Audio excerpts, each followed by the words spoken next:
आइए दोस्तों, आज के इस वीडियो में हम लोग दृष्टि के UPPCS prelim test series number 5 को कंटिन्यू करते हैं। इसके पहले दोस्तों हम लोग इस टेस्ट सीरीज से कुल 4 टेस्ट कंप्लीट कर चुके हैं, जिसका प्लेलिस्ट बना दिया गया है। जो लोग उस वीडियो को नहीं देखे हैं, प्लेलिस्ट डिस्क्रिप्शन में उपलब्ध है, वहाँ पे सभी वीडियो आपको क्रम से देखने को मिल जाएगा। तो चलिए हम लोग टेस्ट नंबर 5 को कंटिन्यू करते हैं और इसके सभी प्रश्नों को व्याख्या सहित डिटेल से कंप्लीट देखते हैं। तो आइए हम लोग सीधे प्रश्नों पे चलते हैं। चलिए दोस्तों, हम लोग टेस्ट नंबर 5 का पहला प्रश्न देखते हैं। पहला प्रश्न दिया गया है, निम्नलिखित में से किस अधिनियम के तहत सिविल सेवकों के चयन के लिए खुली प्रतियोगिता की व्यवस्था शुरू करने का प्रयास किया गया था? तो यह किस अधिनियम के तहत इस व्यवस्था को शुरू करने का प्रयास किया गया था? तो यह चार्टर अधिनियम 1833 के तहत। ध्यान दीजिएगा दोस्तों, चार्टर अधिनियम 1833 के तहत सिविल सेवकों के चयन के लिए खुली प्रतियोगिता की व्यवस्था शुरू करने का प्रयास किया गया था। वहीं चार्टर अधिनियम 1833 की बात किया जाए तो इस एक्ट के तहत बंगाल के गवर्नर जनरल को भारत के गवर्नर जनरल के रूप में नामित किया गया था और लॉर्ड विलियम बेंटिक, ध्यान दीजिएगा दोस्तों, लॉर्ड विलियम बेंटिक भारत के प्रथम गवर्नर जनरल थे। वहीं बात करें चार्टर अधिनियम 1813 की, तो इस एक्ट के तहत भारत में कंपनी के व्यापार एकाधिकार को समाप्त कर दिया गया था और चाय के व्यापार और चीन के साथ व्यापार पर कंपनी का एकाधिकार जारी रखा गया था। वहीं चार्टर अधिनियम 1853 की बात किया जाए तो इस अधिनियम के तहत विधायी शक्तियों को कार्यपालिका शक्तियों से पृथक करने की व्यवस्था की गई थी। ठीक है, तो इतने पॉइंट को आप सभी ध्यान रखिएगा। चलिए अगला प्रश्न हम लोग देखते हैं। अगला प्रश्न दिया गया है, भारत के संबंध में न्यायिक सक्रियता की अवधारणा क्या है? यहाँ भारत के संबंध में न्यायिक सक्रियता की अवधारणा की बात किया जा रहा है। तो भारत के संबंध में न्यायिक सक्रियता की अवधारणा, न्यायपालिका कानूनों की व्यवस्था इस तरह से करती है जो सामाजिक न्याय को बढ़ावा देती है और हाशिए पर स्थित समूहों के अधिकारों की रक्षा करती है। ठीक है, तो भारत के संबंध में न्यायिक सक्रियता का तात्पर्य है कि न्यायपालिका कानूनों की व्याख्या इस तरह से करती है जो सामाजिक न्याय को बढ़ावा देती है और हाशिए पर स्थित समूहों के अधिकारों की रक्षा करती है। इसका राइट ऑप्शन सी सही हो जाएगा। अगला प्रश्न देखते हैं, भारत के राष्ट्रपति के संदर्भ में निम्नलिखित में से कौन सा कथन सही है? भारत के राष्ट्रपति के संदर्भ में सही कथन यहाँ बताना है। आइए देखते हैं। पहला कथन दिया गया है, भारतीय संविधान के अनुच्छेद 52 में राष्ट्रपति की योग्यता का वर्णन है। तो क्या यह कथन सही है? तो ध्यान दीजिएगा दोस्तों, राष्ट्रपति की योग्यता का वर्णन अनुच्छेद 52 में नहीं, अनुच्छेद 58 में किया गया है। अनुच्छेद 58 में राष्ट्रपति की योग्यता का वर्णन है। ठीक है, वहीं अनुच्छेद 52 में क्या दिया गया है? तो भारत का एक राष्ट्रपति होगा। ठीक है, इसलिए पहला कथन गलत है। वहीं दूसरा कथन दिया गया है, भारत में अब तक किसी भी राष्ट्रपति पर महाभियोग नहीं लगाया गया है। तो बिल्कुल सही है, भारत में अभी तक किसी भी राष्ट्रपति के ऊपर महाभियोग नहीं लगाया गया है। तो इसमें पूछ रहा है राष्ट्रपति के संदर्भ में कौन सा कथन सही है, तो इसमें केवल 2 सही है, तो इसका राइट ऑप्शन सी सही हो जाएगा। एक पॉइंट को और ध्यान दीजिएगा, राष्ट्रपति पर महाभियोग अनुच्छेद 61 के तहत लगाया जाता है। ठीक है, अगला देखते हैं, किस तारीख को उत्तर प्रदेश सरकार ने सिंचाई के लिए नाली के पानी का उपयोग करने की योजना तैयार करने का निर्णय लिया? तो यह 3 सितंबर 2022 को, ध्यान दीजिएगा, 3 सितंबर 2022 को उत्तर प्रदेश ने सिंचाई के लिए नाली के पानी का उपयोग करने की योजना तैयार करने का निर्णय लिया है। नेक्स्ट क्वेश्चन देखते हैं हम लोग, निम्नलिखित में से किस संगठन ने the global estimates of modern slavery शीर्षक पर रिपोर्ट जारी किया? तो यह अंतर्राष्ट्रीय श्रम संगठन ने the global estimates of modern slavery शीर्षक पर एक रिपोर्ट जारी किया है। निम्नलिखित में से संविधान का कौन सा अनुच्छेद कहता है कि भारत के क्षेत्र में सभी प्राधिकरण नागरिक और न्यायिक सर्वोच्च न्यायालय का सहायता हेतु कार्य करेंगे? तो सर्वोच्च न्यायालय की सहायता हेतु कार्य करेंगे, तो यह किस अनुच्छेद में कहा गया है? तो अनुच्छेद 144 में। अनुच्छेद 144 के अनुसार भारत के क्षेत्र में सभी प्राधिकरण नागरिक और न्यायिक सर्वोच्च न्यायालय की सहायता हेतु कार्य करेंगे। अगला प्रश्न देखते हैं, भारत में चुनावी बांड के संदर्भ में निम्नलिखित कथनों में से कौन सा कथन सही है? आइए देखते हैं भारत में चुनावी बांड से संदर्भित सही कथन को। पहला कथन दिया गया है, चुनावी बांड को भारत के निवासियों और भारत में स्थापित या निगमित इकाइयों द्वारा खरीदा जा सकता है। तो बिल्कुल सही है, पहला कथन चुनावी बांड से संबंधित सही है। वहीं दूसरा कथन दिया गया है, कोई भी राजनीतिक दल जिसने पिछले राज्यसभा चुनाव में पड़े कुल मतों में से कम 1% मत हासिल किए हों तो वह चुनावी बांड के माध्यम से धन प्राप्त करने के लिए पात्र हैं। तो क्या यह कथन सही है? तो ध्यान दीजिएगा दोस्तों, कोई भी राजनीतिक दल जिसने राज्यसभा को छोड़कर लोकसभा या विधानसभा इन दोनों को इसमें शामिल किया गया है, तो यहाँ राज्यसभा नहीं होगा। कोई भी राजनीतिक दल जो लोकसभा या विधानसभा चुनाव में पड़े कुल मतों में से कम 1% मत हासिल किए हों तो वह चुनावी बांड के माध्यम से धन प्राप्त करने के पात्र होंगे। ठीक है, यहाँ पे राज्यसभा नहीं होगा, लोकसभा या विधानसभा होगा, तो यह कथन गलत हो जाएगा। तो पूछा है कौन सा कथन सही है, तो इसका राइट ऑप्शन ए सही हो जाएगा, केवल कथन एक सही है। चुनावी बांड की बात किया जाए तो चुनावी बांड राजनीतिक दलों के अनुदान देने हेतु एक वित्तीय साधन है और भारतीय स्टेट बैंक इन बांडों को जारी करने और भुनाने के लिए अधिकृत बैंक है। ठीक है, और ये बांड जारी करने की तारीख से 15 दिनों तक वैध होता है। कई बार यहाँ से प्रश्न पूछा गया है कि चुनावी बांड को बैंकों द्वारा जारी किए जाने के बाद कितने दिनों तक वैध माना जाता है, तो 15 दिनों तक। ठीक है, इसे याद रखिएगा, बांड जारी करने की तारीख से 15 दिनों तक वैध माना जाता है। नेक्स्ट देखते हैं, 2 सितंबर 1946 को गठित भारत की अंतरिम सरकार के संदर्भ में सूची 1 सूची 2 को सुमेलित कीजिए। आइए देखते हैं। डॉक्टर राजेंद्र प्रसाद की बात किया जाए तो डॉक्टर राजेंद्र प्रसाद किस विभाग के मंत्री थे, तो यह खाद्य और कृषि विभाग के मंत्री। वहीं जगजीवन राम ये श्रम मंत्री थे, लियाकत अली खान ये वित्त मंत्री थे और श्री राजगोपालचारी शिक्षा मंत्री थे। इसका राइट ऑप्शन बी सही हो जाएगा। यहाँ ध्यान देने वाली बात है, भारत की अंतरिम सरकार की गठन 2 सितंबर 1946 को हुआ था। यह प्रश्न पूछा गया है, इसे याद रखिएगा। भारत की अंतरिम सरकार का गठन 2 सितंबर 1946 को हुआ था। ठीक है, चलिए नेक्स्ट देखते हैं। निम्नलिखित में से किन 2 मिशनों ने मंगल ग्रह के आकाश में पैची प्रोटॉन अरोरा पाए हैं? तो कौन सा वो 2 मिशन है जो मंगल ग्रह के आकाश में पैची प्रोटॉन अरोरा पाया है? तो यह अमीरात मंगल मिशन और मावेन मिशन है। अमीरात मंगल मिशन की बात किया जाए तो यह संयुक्त अरब अमीरात का मंगल मिशन है, वहीं मावेन ये नासा का मंगल मिशन है। इन दोनों मिशनों के तहत मंगल के आसमान में पैची प्रोटॉन अरोरा पाया गया है। इसका राइट ऑप्शन बी सही हो जाएगा। वहीं गैलीलियो और दाविंसी की बात किया जाए तो ये 2 मिशन शुक्र ग्रह पर जांच एवं अनुसंधान से संबंधित हैं। ठीक है, अगला देखते हैं। बाजरा उत्पादन में उत्तर प्रदेश का देश में कौन सा स्थान है? तो दूसरा स्थान है। बाजरा उत्पादन में उत्तर प्रदेश देश में दूसरे स्थान पर है, इससे ध्यान रखिएगा। अगला देखते हैं। भारत की संविधान सभा ने 11 सत्र 2 साल 11 महीने और कितने दिनों में पूरा किए थे? तो 18 दिनों में। ठीक है, यहाँ पूछा जा रहा है कि संविधान सभा का निर्माण कुल 11 सत्र कितने दिनों में पूरा हुआ था?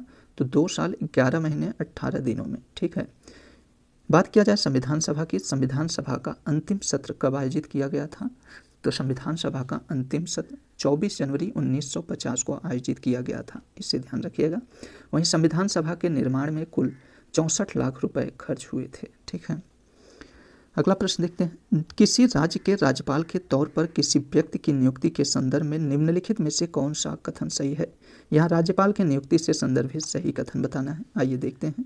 पहला कथन दिया गया है कि व्यक्ति की आयु 25 वर्ष पूर्ण होनी चाहिए। तो क्या यह सही है? तो ध्यान दीजिएगा दोस्तों, राज्यपाल की नियुक्ति के लिए व्यक्ति की आयु 35 वर्ष होनी चाहिए। ठीक है, न कि 25 वर्ष। इसलिए पहला कथन गलत हो जाएगा और उसे 2 या 2 से अधिक राज्यों के राज्यपाल के रूप में नियुक्त किया जा सकता है, तो बिल्कुल सही है। दूसरा कथन यह सही है। ध्यान दीजिएगा, 1956 के 7वें संवैधानिक संशोधन अधिनियम ने एक व्यक्ति को 2 या 2 से अधिक राज्यों के राज्यपाल के रूप में नियुक्त किया जा सकता है। ठीक है, तो इसमें पूछ रहा है राज्यपाल की नियुक्ति से कौन सा कथन सही है?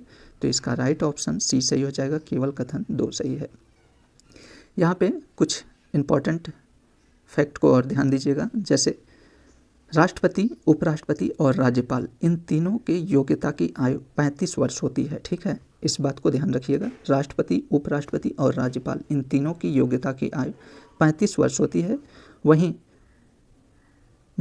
प्रधानमंत्री और मुख्यमंत्री इन दोनों की योग्यता 25 वर्ष होती है, ठीक है। और ग्राम प्रधान की योग्यता 21 वर्ष होती है, इसे ध्यान रखिएगा।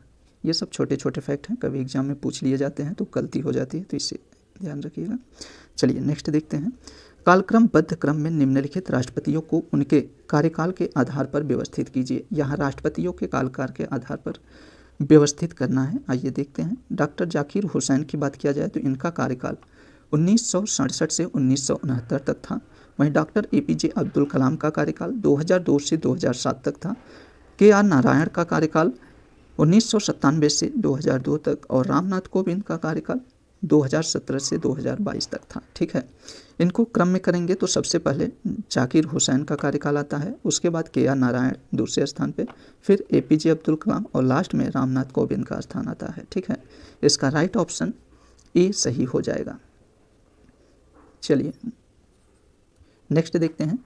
उत्तर प्रदेश अनुसूचित जाति वित्त एवं विकास निगम के संदर्भ में निम्नलिखित कथनों में से कौन सा कथन सही है।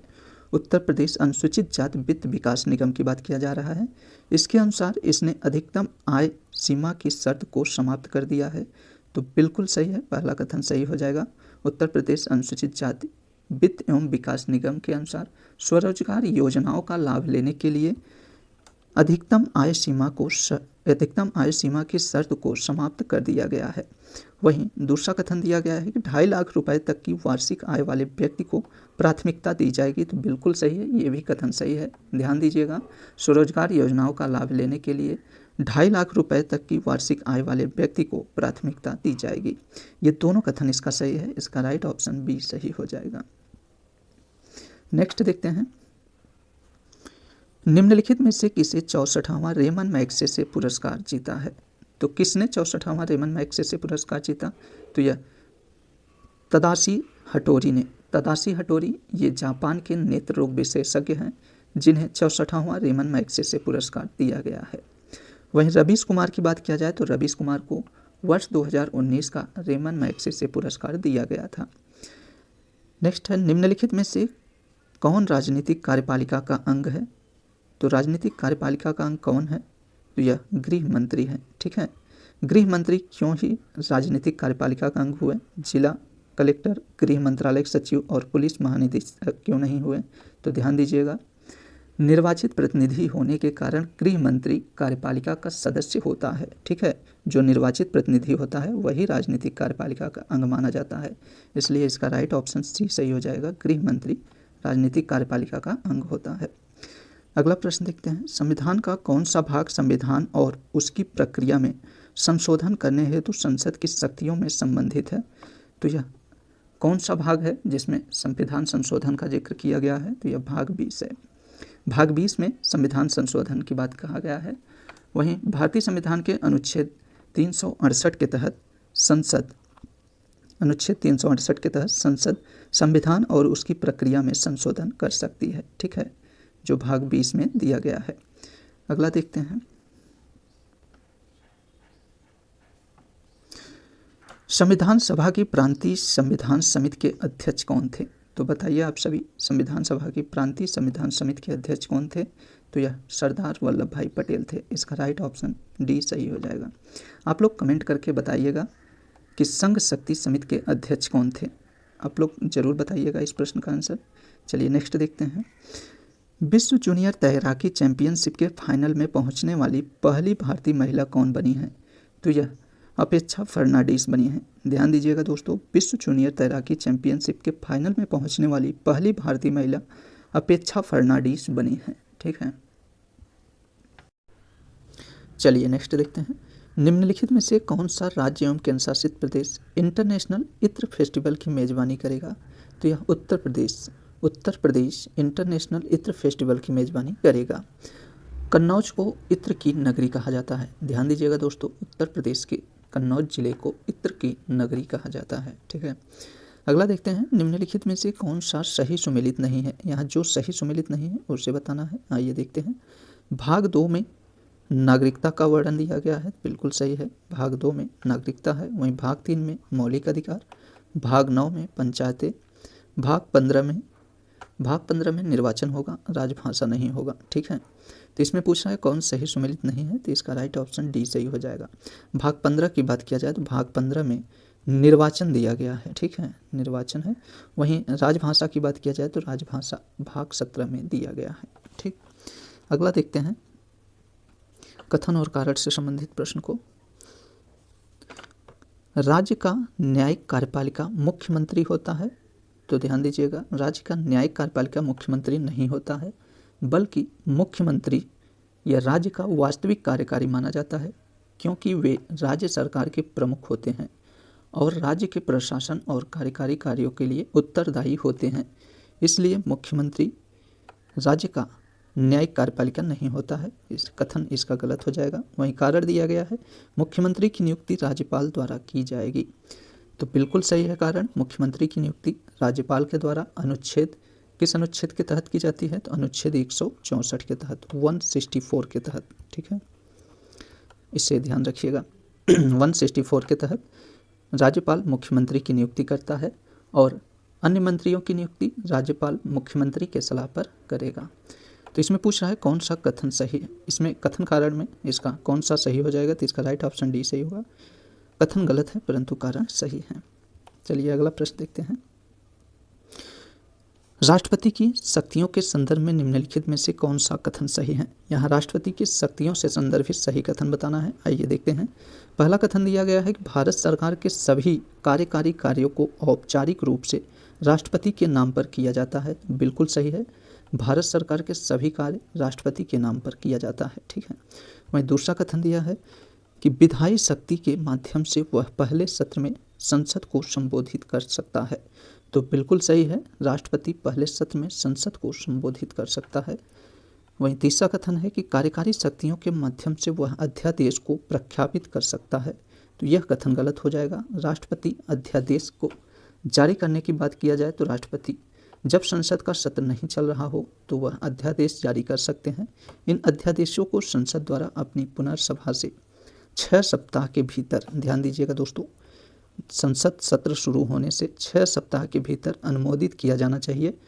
वह किसी भी समय अध्यादेश वापस भी ले सकते हैं, तो तीसरा कथन गलत हो जाएगा। वहीं चौथा कथन दिया गया है वह अपनी कूटनीति शक्ति के द्वारा सेना प्रमुख की नियुक्ति कर सकता है, तो ये भी कथन गलत है। राष्ट्रपति कूटनीति की शक्ति के द्वारा नहीं, राष्ट्रपति भारत के रक्षा बलों का सर्वोच्च कमांडर खुद होता है, वह सेना, नौसेना और वायुसेना के प्रमुखों की नियुक्ति करता है, ठीक है। तो इसलिए तीसरा और चौथा कथन गलत है, इसमें पहला और दूसरा सही है। इसका राइट ऑप्शन ए सही हो जाएगा, ठीक है। चलिए नेक्स्ट देखते हैं। हाल ही में उत्तर प्रदेश में कितने नए डेयरी संयंत्र खोले जाने की घोषणा की गई है, तो 9 नए डेयरी खोले जाने की घोषणा की गई है। उत्तर प्रदेश में कुल 9 नए डेयरी खोले जाने की घोषणा की गई है। ध्यान दीजिएगा, विश्व डेयरी शिखर सम्मेलन 2022 का आयोजन ग्रेटर नोएडा, उत्तर प्रदेश के ग्रेटर नोएडा में आयोजित किया गया है। मुख्यमंत्री के द्वारा, उत्तर प्रदेश के मुख्यमंत्री के द्वारा उत्तर प्रदेश में कुल 9 नए डेयरी संयंत्र खोले जाने की घोषणा की गई है। अगला देखते हैं। निम्नलिखित में से किस शहर ने पहले होम्योपैथी अंतर्राष्ट्रीय स्वास्थ्य शिखर सम्मेलन की मेजबानी की है, तो यह दुबई के द्वारा पहले होम्योपैथी अंतर्राष्ट्रीय स्वास्थ्य शिखर सम्मेलन की मेजबानी की गई है। नेक्स्ट देखते हैं। जलवायु परिवर्तन पर राष्ट्रीय कार्य योजना के तहत निम्नलिखित में से कौन सा मिशन शामिल नहीं है, तो जलवायु परिवर्तन पर राष्ट्रीय कार्य योजना के तहत कौन सा मिशन नहीं शामिल है, तो राष्ट्रीय तटीय मिशन इसमें शामिल नहीं है, जबकि राष्ट्रीय जल मिशन, राष्ट्रीय सौर मिशन और सतत कृषि के लिए राष्ट्रीय मिशन, ये सभी मिशन शामिल हैं।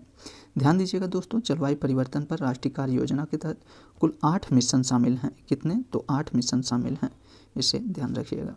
नेक्स्ट देखते हैं। राष्ट्रीय मानवाधिकार आयोग के संदर्भ में निम्नलिखित कथनों में से कौन सा कथन सही है। यहाँ राष्ट्रीय मानवाधिकार आयोग के संबंध में सही कथन बताना है। आइए देखते हैं। पहला कथन दिया गया है कि अध्यक्ष और सदस्यों की नियुक्ति राष्ट्रपति द्वारा 6 सदस्यीय समितियों की सिफारिश पर की जाती है, तो बिल्कुल सही है। राष्ट्रीय मानवाधिकार आयोग के अध्यक्ष व सदस्यों की नियुक्ति राष्ट्रपति के द्वारा 6 सदस्यीय समिति की सिफारिश पर की जाती है। इसके पास दीवानी न्यायालय की सभी शक्तियाँ होती हैं और इसकी कार्यवाहियों को चरित्र न्याय होता है, तो ये भी कथन सही है। राष्ट्रीय मानवाधिकार के पास दीवानी न्यायालय की सभी शक्तियाँ होती हैं और इसकी कार्यवाहियों का चरित्र न्यायिक होता है। ठीक है, इसका दोनों कथन सही है, इसका राइट ऑप्शन बी सही हो जाएगा। नेक्स्ट देखते हैं, भारतीय संविधान की निम्नलिखित में से कौन सी दो विशेषताएं अमेरिकी संविधान से ली गई हैं। तो अमेरिकी संविधान से कौन सी दो विशेषताएं भारतीय संविधान में ली गई हैं, तो यह मौलिक अधिकार और न्यायिक समीक्षा, ये दोनों विशेषताएं अमेरिकी संविधान से लिया गया है। ठीक है, इसका राइट ऑप्शन बी सही हो जाएगा। वहीं मौलिक कर्तव्य की बात किया जाए तो यह विशेषता सोवियत संघ रूस से लिया गया है। वहीं कानून द्वारा स्थापित प्रक्रिया, यह जापान के संविधान से लिया गया है। ठीक है, चलिए नेक्स्ट देखते हैं, निम्नलिखित में से कौन सा शहर भारत का पहला UNESCO global network of learning cities बना है। तो यह नीलाम्बुर, वारंगल और त्रिशूल, ये जिले UNESCO global network of learning cities बने हैं। इसका राइट ऑप्शन सी सही हो जाएगा, इसमें वाराणसी नहीं शामिल है। ठीक है, अगला देखते हैं, उत्तर प्रदेश में पहले तैरते सौर ऊर्जा संयंत्र का उद्घाटन निम्नलिखित में से किस बांध पर किया जाएगा। तो यह रिहंद बांध पर, उत्तर प्रदेश के पहले तैरते सौर ऊर्जा संयंत्र का उद्घाटन रिहंद बांध पर किया जाएगा। निम्नलिखित में से किस अधिनियम द्वारा भारतीय संविधान की प्रस्तावना में 3 नए शब्द समाजवादी, धर्मनिरपेक्ष और अखंडता जोड़े गए हैं। तो यह 42वें संविधान संशोधन अधिनियम के द्वारा। ध्यान दीजिएगा दोस्तों, भारतीय संविधान की प्रस्तावना में 42वें संविधान संशोधन वर्ष 1976 में 3 नए शब्द समाजवादी, धर्मनिरपेक्ष और अखंडता शब्द जोड़े गए हैं। ठीक है, अगला देखते हैं,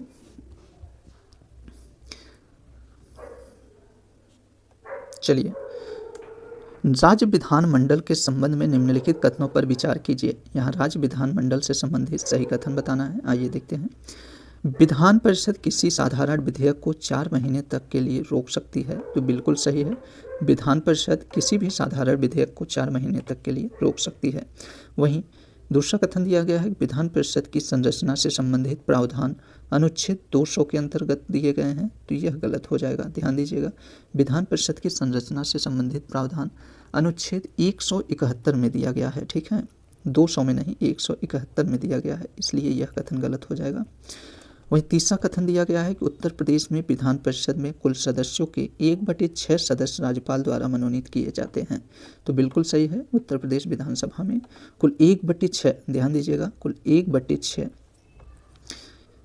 सदस्यों को राज्यपाल द्वारा मनोनीत किया जाता है। ठीक है, चौथा कथन दिया गया है कि सुमित्रा देवी उत्तर प्रदेश विधानसभा की पहली महिला स्पीकर अध्यक्ष थी।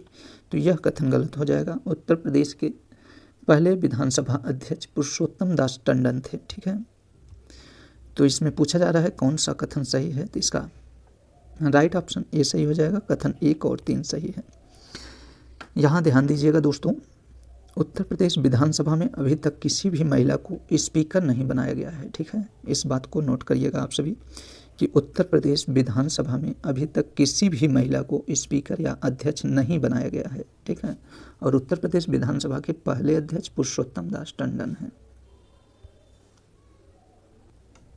चलिए नेक्स्ट देखते हैं, यदि हमारे संविधान के तहत किसी पदाधिकारी की तुलना अमेरिकी राष्ट्रपति से की जानी है तो वह प्रधानमंत्री है, न कि संघ का राष्ट्रपति।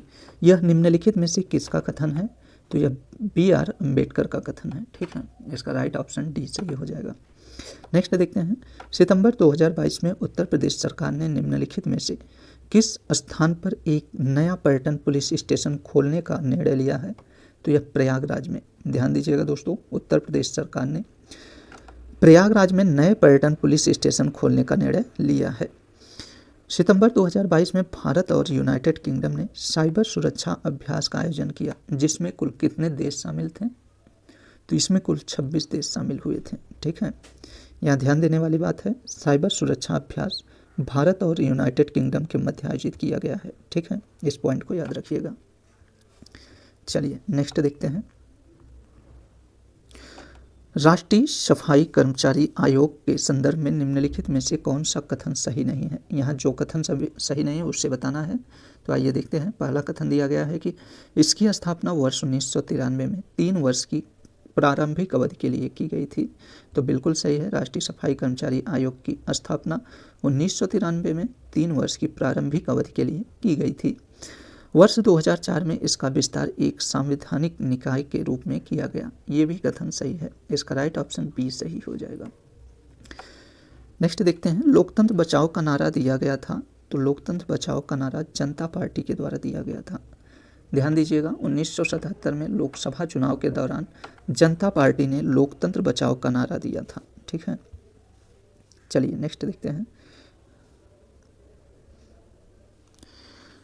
73वें संविधान संशोधन अधिनियम के संदर्भ में निम्नलिखित कथनों में से कौन सा कथन सही है? इससे यहाँ 73वें संविधान संशोधन अधिनियम के तहत सही कथन बताना है। आइए देखते हैं, ग्राम सभा की भूमिका और कार्य राज्य विधानमंडल द्वारा निर्धारित किए जाते हैं।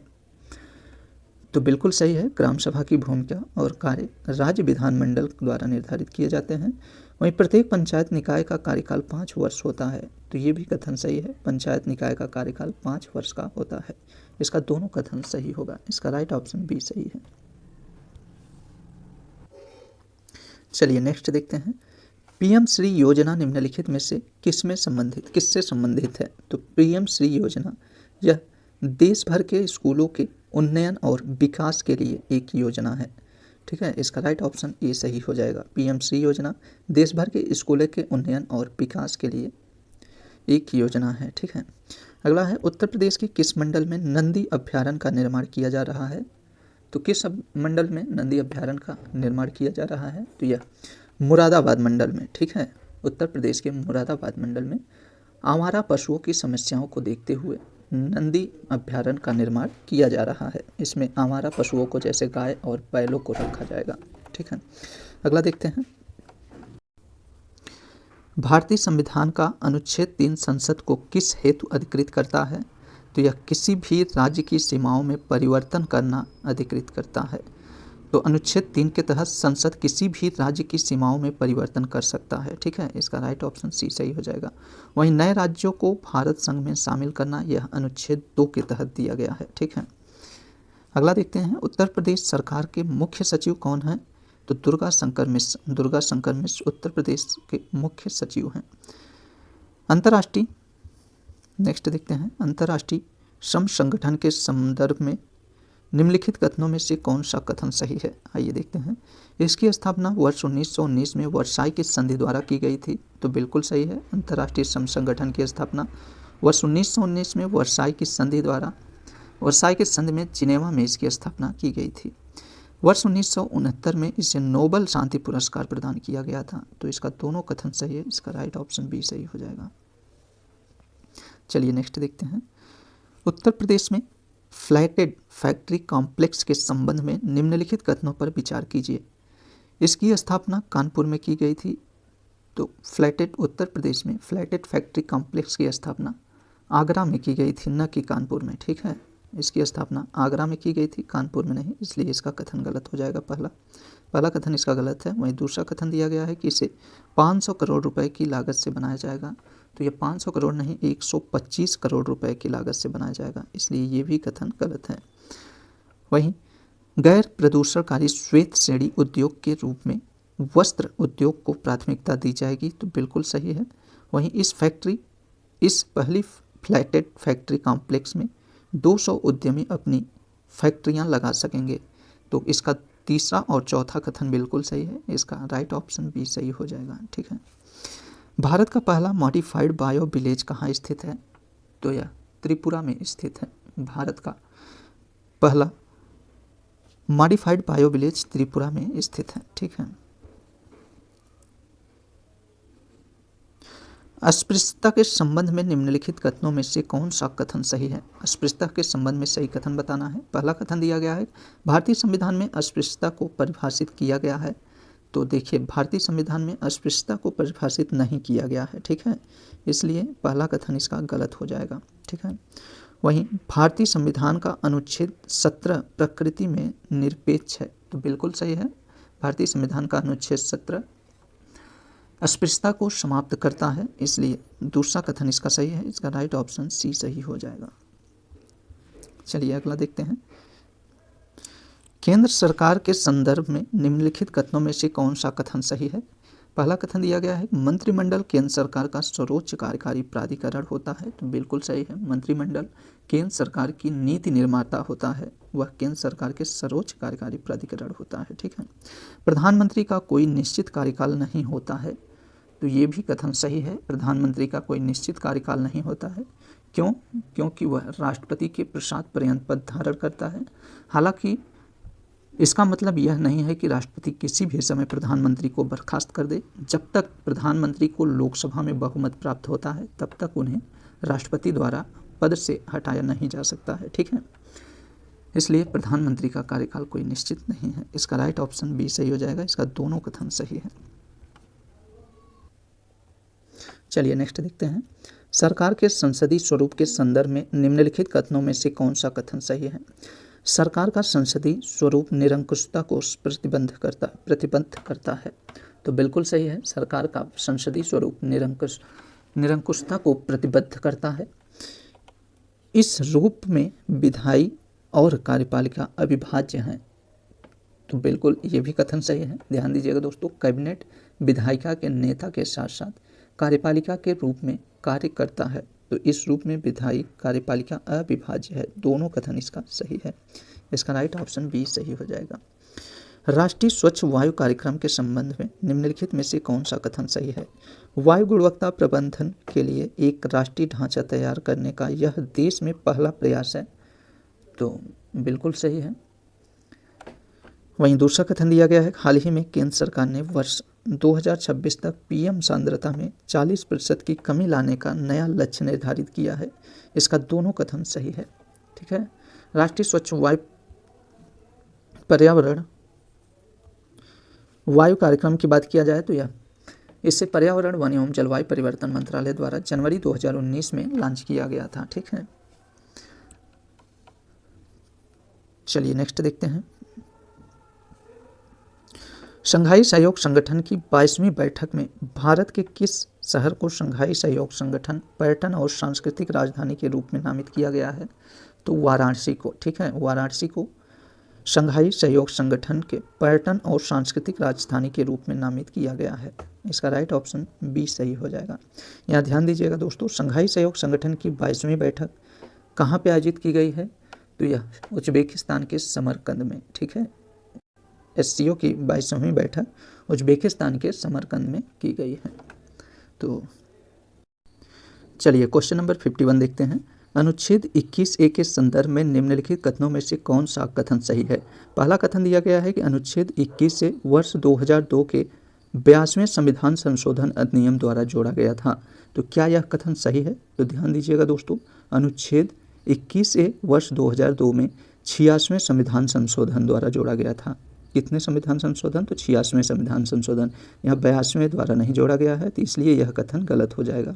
ठीक है, अनुच्छेद 21 से 86वें संविधान संशोधन वर्ष 2002 में जोड़ा गया था। ठीक, वहीं यह प्रावधान करता है कि राज्य 6 से 14 वर्ष की आयु के सभी बच्चों को मुफ्त और अनिवार्य शिक्षा प्रदान करेगा। तो बिल्कुल सही है, दूसरा कथन सही हो जाएगा। अनुच्छेद 21A के तहत राज्य 6 से 14 वर्ष की आयु के सभी बच्चों को मुफ्त और अनिवार्य शिक्षा प्रदान करेगी। तो इसमें पूछ रहा है कौन सा कथन सही है, तो इसका राइट ऑप्शन सी सही हो जाएगा। केवल कथन 2 सही है। नेक्स्ट देखते हैं हम लोग, निम्नलिखित राज्यों पर विचार कीजिए और उन्हें उनकी स्थापना के कालक्रमानुसार व्यवस्थित कीजिए। आइए इसे देखते हैं। हरियाणा की बात किया जाए तो हरियाणा की स्थापना वर्ष 1966 में हरियाणा की स्थापना हुई थी। मणिपुर की स्थापना 1972 में, वहीं नागालैंड की स्थापना 1963 में और मिजोरम की स्थापना 1987 में हुई थी। इसके क्रम को देखेंगे तो सबसे पहले नागालैंड की स्थापना 1963 में हुई थी, पहले स्थान पे आ जाएगा। वहीं इसके हरियाणा की बात किया जाए तो यह 1966 में, हरियाणा दूसरे स्थान पे हो जाएगा। मणिपुर तीसरे स्थान पे, तो इसका राइट ऑप्शन डी सही हो जाएगा। ठीक है,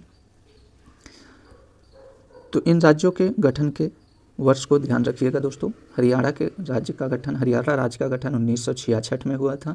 मणिपुर राज्य का गठन 1972, नागालैंड राज्य का गठन 1963 में और मिजोरम राज्य का गठन 1987 में हुआ था। ठीक है, चलिए नेक्स्ट देखते हैं हम लोग। उच्च न्यायालय के संबंध में निम्नलिखित में से कौन सा कथन सही है? पहला कथन दिया गया है, उच्च न्यायालय के न्यायाधीशों के वेतन और भत्ते का वहन भारत की संचित निधि द्वारा किए जाते हैं। तो ध्यान दीजिएगा, उच्च न्यायालय के न्यायाधीशों के वेतन और भत्ते भारत के संचित निधि से नहीं, राज्य के संचित निधि से दिया जाता है। यहाँ राज्य के संचित निधि हो जाएगा, तो इसलिए पहला कथन गलत हो जा रहा है। वहीं दूसरा कथन दिया गया है कि उच्च न्यायालय के न्यायाधीशों की पेंशन राज्य की संचित निधि द्वारा वहन किया जाता है। तो यहाँ देखिए, उच्च न्यायालय के न्यायाधीशों की पेंशन की बात जब किया जाता है तो वहाँ राज्य संचित निधि नहीं होगा, वहाँ पे भारत की संचित निधि द्वारा वहन किया जाता है। ठीक है, ये भी कथन गलत है, तो इसका राइट ऑप्शन डी सही हो जाएगा। न तो एक और न ही दो कथन सही है। ठीक है, यहाँ पे क्लियर कर लीजिएगा दोस्तों कि उच्च न्यायालय के न्यायाधीशों के वेतन और भत्ते की बात जब किया जाएगा तब राज्य के संचित निधि द्वारा उसका वहन किया जाएगा। वहीं उच्च न्यायालय के न्यायाधीशों की पेंशन की बात किया जाएगा तो यह भारत की संचित निधि वहन करता है। पेंशन भारत की संचित निधि, वेतन भत्ते राज्य के संचित निधि वहन करता है। ठीक है, चलिए नेक्स्ट देखते हैं।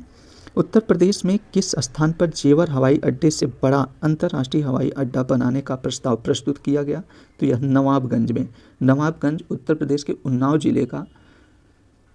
उन्नाव जिले में स्थित है नवाबगंज, जहां पे जेवर हवाई अड्डे से बड़ा अंतर्राष्ट्रीय हवाई अड्डा बनाने का प्रस्ताव प्रस्तुत किया गया है। ठीक है,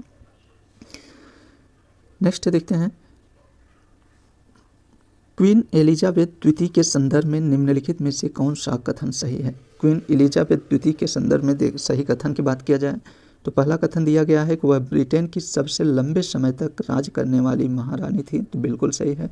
2 जून 1953 को वेस्टमिंस्टर एबी में उनका राज्याभिषेक हुआ था, तो इसका दोनों कथन सही है, इसका राइट ऑप्शन बी सही हो जाएगा।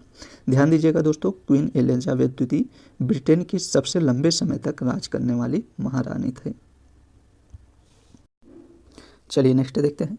निम्नलिखित में से कौन सा सही सुमेलित है? जो सही सुमेलित है उसे बताना है। तो देखा जाए तो अनुच्छेद 78 राष्ट्रपति को सूचना देने के संबंध में प्रधानमंत्री के कर्तव्य, यह सही सुमेलित है। ठीक है, वहीं अनुच्छेद 74 की बात किया जाए तो अनुच्छेद 74 के अंतर्गत राष्ट्रपति को सहायता और सलाह देने के लिए मंत्रिपरिषद होगा। वहीं अनुच्छेद 77 भारत सरकार के कार्य का संचालन और अनुच्छेद 88 के अंतर्गत सदनों के संबंध में मंत्रियों के अधिकार दिए गए हैं और मंत्रियों के विषय में अन्य प्रावधान यह अनुच्छेद 75 के तहत दिया गया है। ठीक है, तो इसमें पूछा जा रहा है कौन सही सुमेलित है, तो अनुच्छेद 78 सही सुमेलित हैं, जो राष्ट्रपति को सूचना देने के संबंध में प्रधानमंत्री के कर्तव्य हैं। ठीक है, आइए नेक्स्ट देखते हैं। कथन और कारण से संबंधित प्रश्न दिया गया है। कथन दिया गया है, केंद्रीय प्रशासनिक अधिकरण के आदेशों के खिलाफ अपील केवल सर्वोच्च न्यायालय में की जा सकती है। क्या यह कथन सही है? तो ध्यान दीजिएगा दोस्तों, केंद्रीय प्रशासनिक अधिकरण के आदेशों के खिलाफ अपील केवल सर्वोच्च न्यायालय में नहीं की जा सकती। एस चंद्र कुमार मामले 1997 में सर्वोच्च न्यायालय ने कहा कि यद्यपि केंद्रीय प्रशासनिक अधिकरण के आदेशों के खिलाफ अपील संबंधित उच्च न्यायालय के खंडपीठ के समक्ष होगी। ठीक है, केवल सर्वोच्च न्यायालय नहीं होगा, संबंधित उच्च न्यायालय के खंडपीठ में भी इसका मामला दर्ज होगा। तो इसलिए कथन गलत है और कारण सही दिया गया है। ठीक है, इसका राइट ऑप्शन देखेंगे तो डी सही हो जाएगा। ठीक है, कथन गलत है परंतु कारण सही है। ठीक है, इसमें क्लियरली आप लोग समझ लीजिए, केंद्रीय प्रशासनिक अधिकरण की बात किया जाए तो इसकी स्थापना 1985 में की गई थी। ठीक है, और मूल रूप से केंद्रीय प्रशासनिक अधिकरण के आदेशों के विरुद्ध अपील केवल सर्वोच्च न्यायालय में ही की जा सकती थी। जब इसकी स्थापना हुई थी उस समय इसका अपील केवल सर्वोच्च न्यायालय में ही की जा सकती थी, लेकिन जब मामला चंद्र कुमार का आया 1997 में, तब सर्वोच्च न्यायालय ने यह आदेश दिया कि केंद्रीय प्रशासनिक अधिकरण के आदेशों के खिलाफ अपील संबंधित उच्च न्यायालय के खंडपीठ के समक्ष होगी। ठीक है, इसे आप सभी ध्यान से देखिएगा। तो इसमें कथन गलत हो जा रहा है और कारण सही है। ठीक है, इसका राइट ऑप्शन डी सही हो जाएगा। चलिए हम लोग नेक्स्ट क्वेश्चन देखते हैं। नेक्स्ट है, निम्नलिखित में से कौन सा दो युग्म सही सुमेलित हैं? इसमें दो युग्म सही सुमेलित है, उसे देखना है। भारतीय राष्ट्रीय कांग्रेस की बात किया जाए तो इसकी स्थापना 1985 में हुई थी, न कि 1984 में। यह गलत हो जाएगा। वहीं बहुजन समाजवादी पार्टी की स्थापना 1984 में हुई थी, यहाँ 1985 दिया है, तो ये भी गलत है। भारतीय जनता पार्टी की स्थापना 1980 में और कम्युनिस्ट पार्टी ऑफ इंडिया मार्क्सवादी की स्थापना 1964 में हुई थी। ये दोनों सही सुमेलित हैं, तो इसमें इसका राइट ऑप्शन डी सही हो जाएगा। 3 और 4 सही सुमेलित हैं। भारतीय राष्ट्रीय कांग्रेस की स्थापना 1985 में हुई थी, ठीक है, और बहुजन समाजवादी पार्टी की स्थापना 1984 में हुई थी, ठीक है। चलिए अगला क्वेश्चन हम लोग, मानव विकास सूचकांक 2021-22 में भारत का स्थान क्या है? तो मानव विकास सूचकांक 2021-22 में भारत का स्थान 132वां है, ठीक है। हाल ही में चौखंडी स्तूप समाचारों में था, यह कहाँ स्थित है? तो यह सारनाथ में स्थित है। चौखंडी स्तूप सारनाथ में स्थित है और चौखंडी स्तूप को भारतीय पुरातात्विक सर्वेक्षण द्वारा राष्ट्रीय गौरव घोषित किया गया है, जिसके कारण यह चर्चा में है। तो आप सभी जानते रहिए चौखंडी स्तूप सारनाथ में स्थित है। मंडल आयोग के संदर्भ में निम्नलिखित कथनों में से कौन सा कथन सही है? आइए देखते हैं। मंडल आयोग की बात किया जाए, यह भारत में पहला आयोग है जिसने पिछड़े समुदायों के लिए आरक्षण की सिफारिश की थी। तो ध्यान दीजिएगा दोस्तों, मंडल आयोग पिछड़े समुदायों के लिए आरक्षण की सिफारिश करने वाला कोई पहला आयोग नहीं है। इसके पहले कुल 10 आयोग गठित हो चुके हैं, ठीक है। और सबसे पहला आयोग की बात किया जाए, पिछड़े समुदायों के लिए आरक्षण की सिफारिश करने वाला पहला आयोग कालेकर आयोग है, जिसकी स्थापना 1955 में की गई थी, ठीक है। और हाल ही में देखा जाए तो हाल ही में सरकार ने रोहिणी आयोग का गठन किया है, जो पिछड़े वर्गों के उप वर्गीकरण की जाँच के लिए इसका गठन किया गया है, ठीक है। तो मंडल आयोग कोई पहला आयोग नहीं है, इसलिए पहला कथन गलत हो जा रहा है। वहीं दूसरा कथन दिया गया है कि इसकी सिफारिशों, मंडल आयोग की बात किया जा रहा है कि मंडल आयोग की सिफारिशों को मोरारजी देसाई की जनता पार्टी सरकार ने लागू किया था। तो देखिए, जब मंडल आयोग का रिपोर्ट आया था तो उस समय मोरारजी देसाई की जनता पार्टी का सरकार जा चुका था। उस समय बीपी सिंह की राष्ट्रीय मोर्चा सरकार चल रही थी। तो ये भी कथन देखा जाए तो गलत हो जाएगा। क्यों? क्योंकि मंडल आयोग की जब रिपोर्ट आई तो उस समय बीपी सिंह की राष्ट्रीय मोर्चा की सरकार थी, न कि मोरारजी देसाई की। इसका दोनों कथन गलत है। इसका राइट ऑप्शन डी सही हो जाएगा। न तो एक न ही दो कथन सही है, ठीक है। चलिए अगला प्रश्न देखते हैं। भारतीय नागरिकता की समाप्ति के संदर्भ में निम्नलिखित में से कौन सा कथन सही है? या भारतीय नागरिकता की समाप्ति से सही संदर्भित सही कथन बताना है। पहला कथन दिया गया है, जब कोई व्यक्ति अपनी भारतीय नागरिकता का त्याग करता है तो उस व्यक्ति की प्रत्येक अवयस्क संतान भी भारतीय नागरिकता खो देती है। तो बिल्कुल सही है, जब कोई भी भारतीय नागरिक अपना नागरिकता का त्याग करता है तो उसके प्रत्येक अवयस्क, यहाँ अवयस्क संतान की बात किया जा रहा है, इन लोगों की भी भारतीय नागरिकता समाप्त हो जाती है, ठीक है। वहीं दूसरा कथन दिया गया, भारतीय नागरिकता की समाप्ति को तब लागू होती है जब नागरिक सामान्य रूप से लगातार 7 वर्षों से भारत से बाहर रहा हो। तो इसका दोनों कथन सही है। इसका राइट ऑप्शन बी सही हो जाएगा, ठीक है। देखिए, नागरिकता की बात किया जाए तो भारतीय नागरिकता की बात किया जाए, देखिए नागरिकता अधिनियम 1955 में भारत की नागरिकता छोड़ने के 3 तरीके को निर्धारित करता है।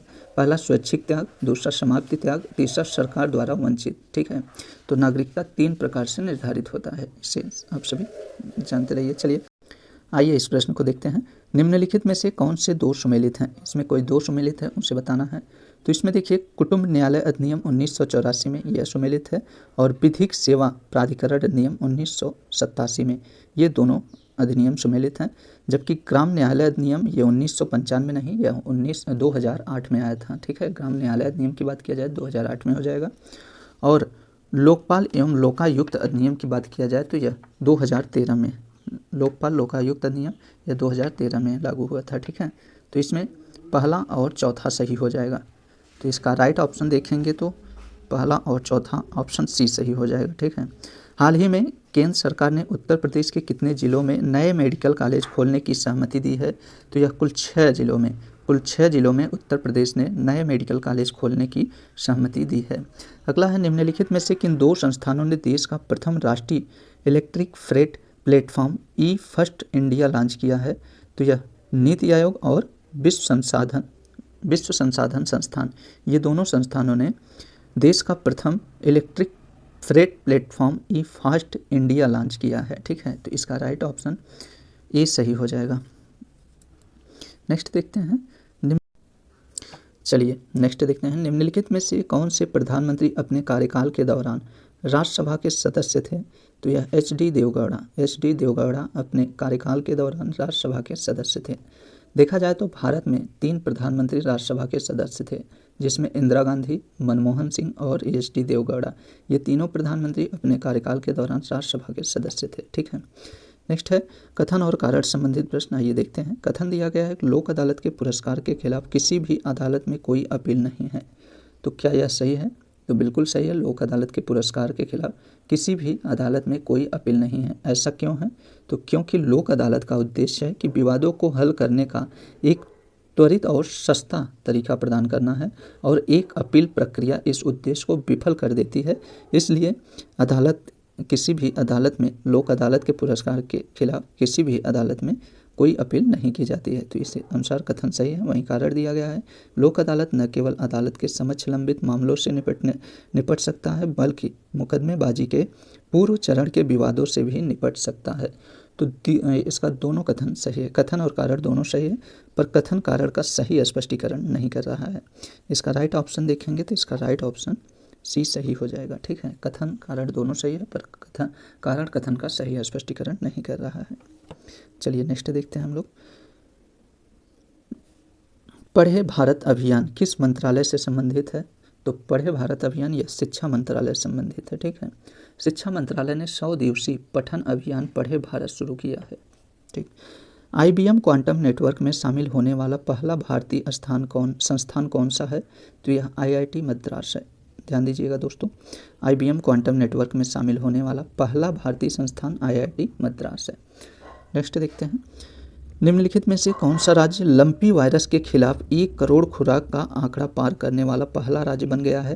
तो यह उत्तर प्रदेश लंपी वायरस के खिलाफ 1 करोड़ खुराक आंकड़ा पार करने वाला पहला राज्य बन गया है। लंपी वायरस बहुत इंपॉर्टेंट है। आइए देखते हैं लंपी वायरस के विषय में देखते हैं। लंपी वायरस की बात किया जाए तो यह जानवरों में पाए जाने वाले सबसे खतरनाक वायरस में से एक है। यह मक्खियों, मच्छरों और कीटों की कुछ प्रजातियों के माध्यम से एक जानवर से दूसरे जानवर में फैलती है। ठीक है। चलिए नेक्स्ट हम लोग देखते हैं। निम्नलिखित में से किस अधिनियम के तहत यह प्रावधान किया गया है कि मंत्रिपरिषद लोकसभा के कुल सदस्यों के 15% से अधिक नहीं होंगे? तो किस अधिनियम के तहत यह प्रावधान किया गया है? तो यह 91वें संविधान संशोधन अधिनियम के तहत यह प्रावधान किया गया है। तो ध्यान दीजिएगा दोस्तों, 91वें संविधान संशोधन अधिनियम 2003 के तहत मंत्रिपरिषद लोकसभा के कुल सदस्यों के 15% से अधिक नहीं होगा। ठीक है, इससे ध्यान रखिएगा। अगला है जीवन एवं व्यक्तिगत स्वतंत्रता की सुरक्षा निम्नलिखित में से किस मौलिक अधिकार के अंतर्गत आता है? तो जीवन एवं व्यक्तिगत स्वतंत्रता यह स्वतंत्रता का अधिकार के अंतर्गत आता है। ठीक है, इसका राइट ऑप्शन सी सही हो जाएगा। स्वतंत्रता का अधिकार की बात किया जाए तो यह अनुच्छेद 19 से 22 तक है। वहीं समता का अधिकार अनुच्छेद 14 से 18 तक। शोषण के विरुद्ध का अधिकार बात किया जाए तो यह अनुच्छेद 23 से लेकर 24 तक है। ठीक है, नेक्स्ट देखते हैं। सूची 1 सूची 2 को सम्मिलित करिए। आइए देखते हैं, यहाँ पे कुछ अनुच्छेद और उसके राज्य के लिए विशेष प्रावधान दिए गए हैं। तो 371 में किस राज्य की प्रावधान दिया गया है? 371 में मणिपुर का, 371 में सिक्किम हो जाता है, और 371 गोवा है, गोवा संबंधित है। 371 यह कर्नाटक से संबंधित है। इसका राइट ऑप्शन बी सही हो जाएगा।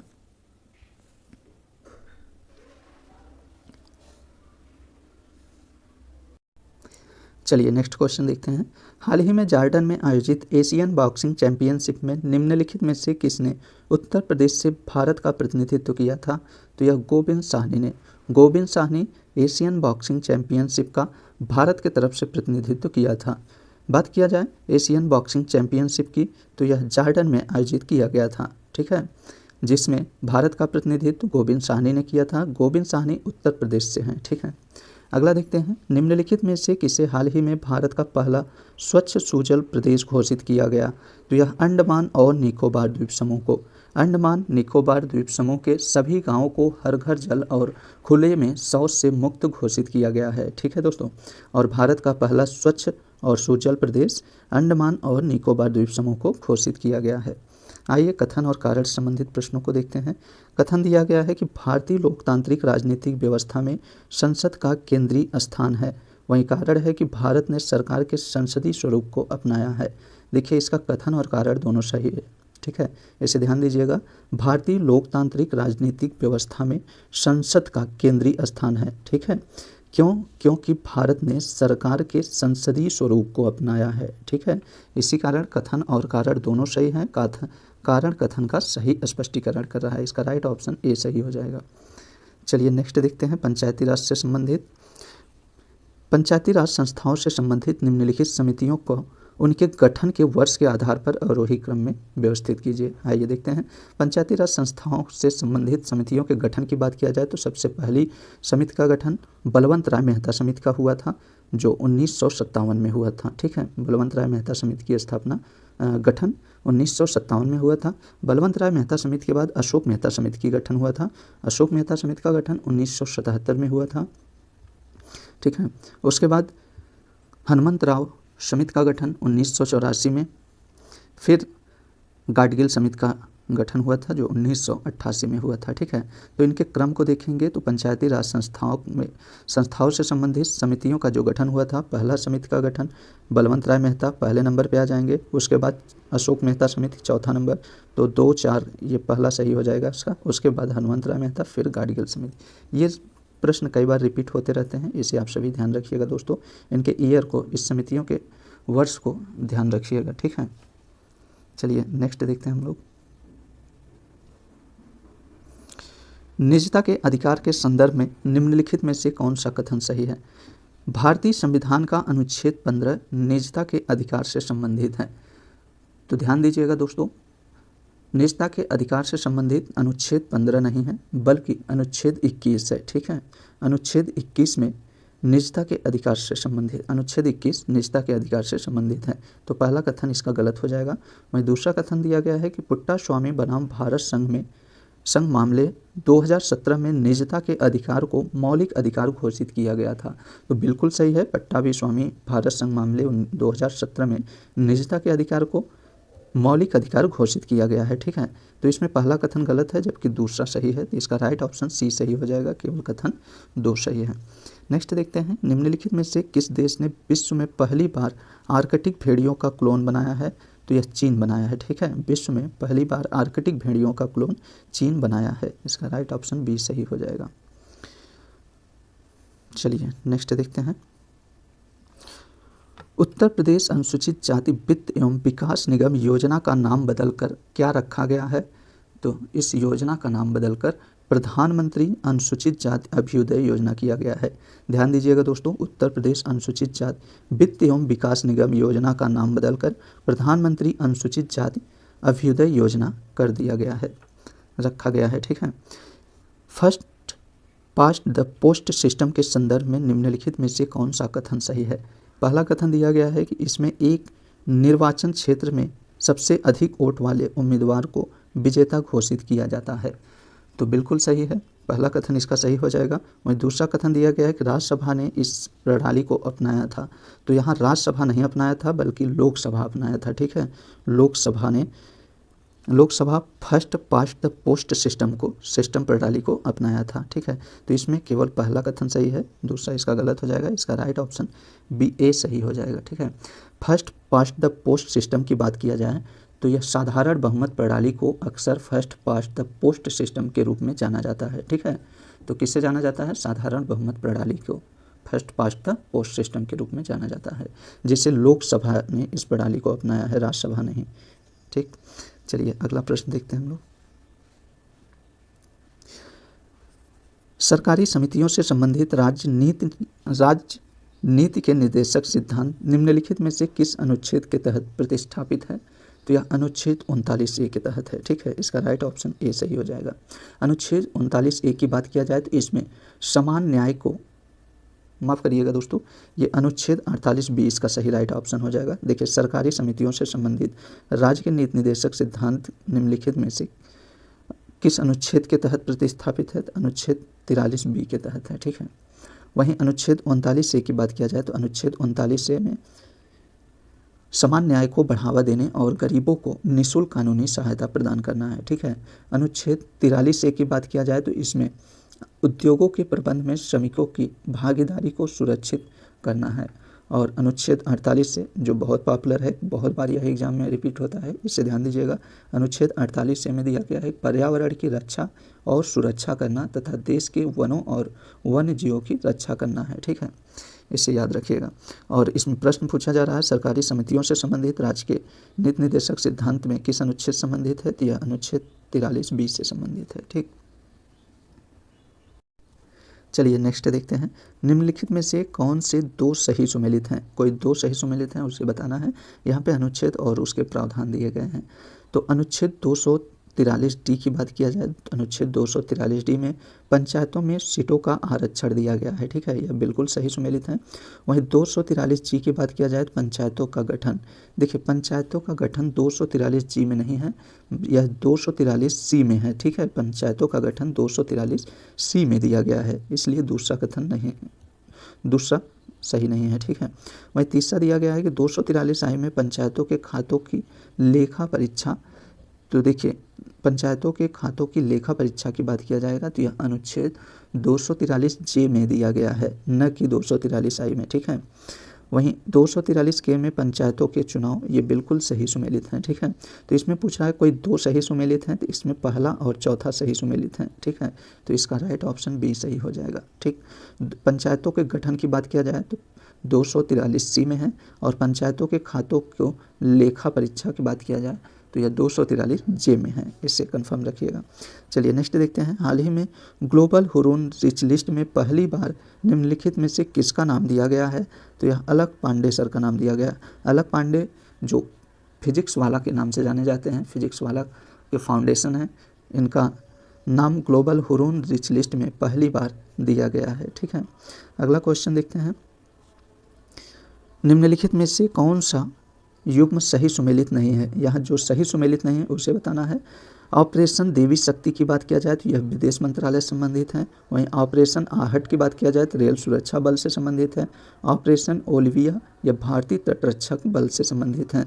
वहीं मेघ चक्र की बात किया जाए तो मेघ चक्र भारतीय वायुसेना से नहीं, यह बाल यौन शोषण सामग्री से संबंधित है। ठीक है, मेघ चक्र, तो इसमें पूछा है कौन सा सही सुमेलित नहीं है, तो इसका राइट ऑप्शन डी सही हो जाएगा, यही सही नहीं सुमेलित है। ठीक है, तो मेघ चक्र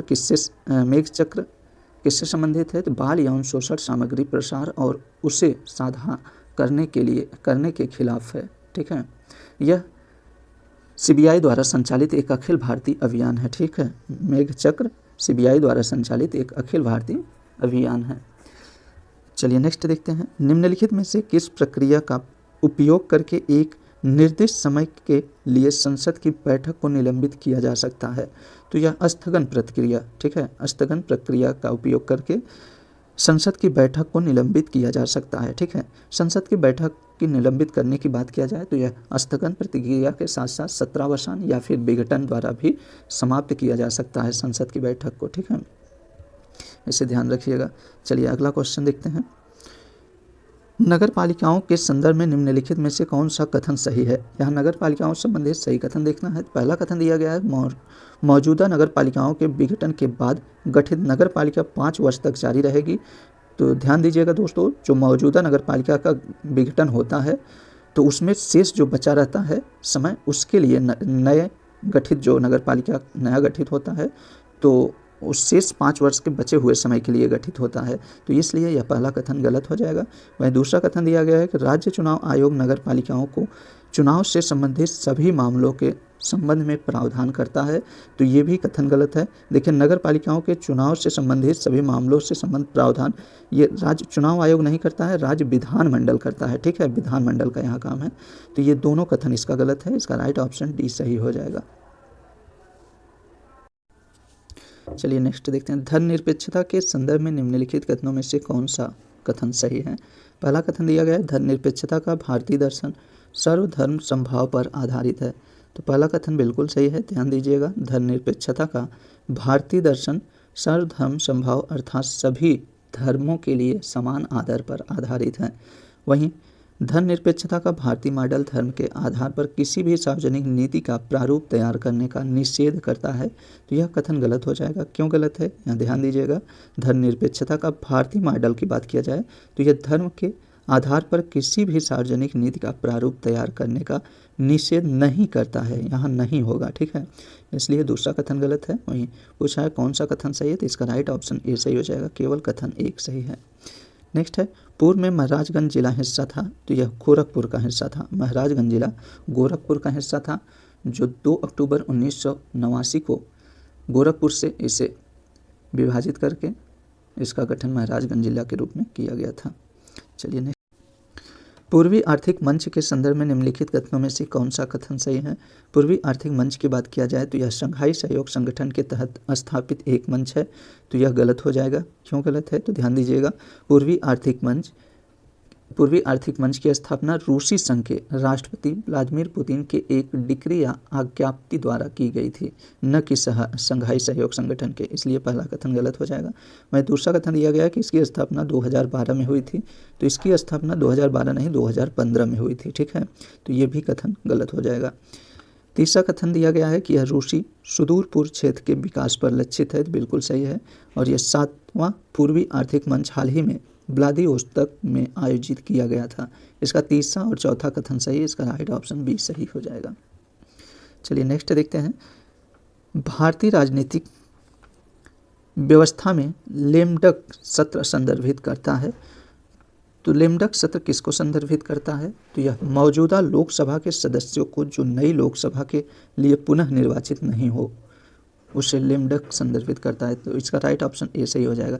लेमडक की बात किया जाए तो देखिए, लेमडक सत्र किसे संदर्भित करता है, तो यह मौजूदा लोकसभा के वे सदस्य जो नए लोकसभा के लिए फिर से चुने नहीं गए थे, उन्हें लेमडक कहा जाता है, ठीक है, तो इसका राइट ऑप्शन ए सही हो जाएगा। अगला है, भारतीय संविधान के अनुच्छेद 51A के को 86वें संविधान संशोधन अधिनियम द्वारा जोड़ा गया था, इससे अधिनियमित किया गया था। तो इसे कब अधिनियमित किया गया था, तो वर्ष 2002 में, इसका राइट ऑप्शन ए सही हो जाएगा। अनुच्छेद 86A के में क्या दर्शाया गया है, तो यह इसमें 6 से 14 वर्ष की आयु के बीच के अपने बच्चों को शिक्षा के अवसर प्रदान करना अभिभावक का कर्तव्य है, ठीक है, जिससे 86वें संविधान संशोधन अधिनियम 2002 के तहत जोड़ा गया था, ठीक है।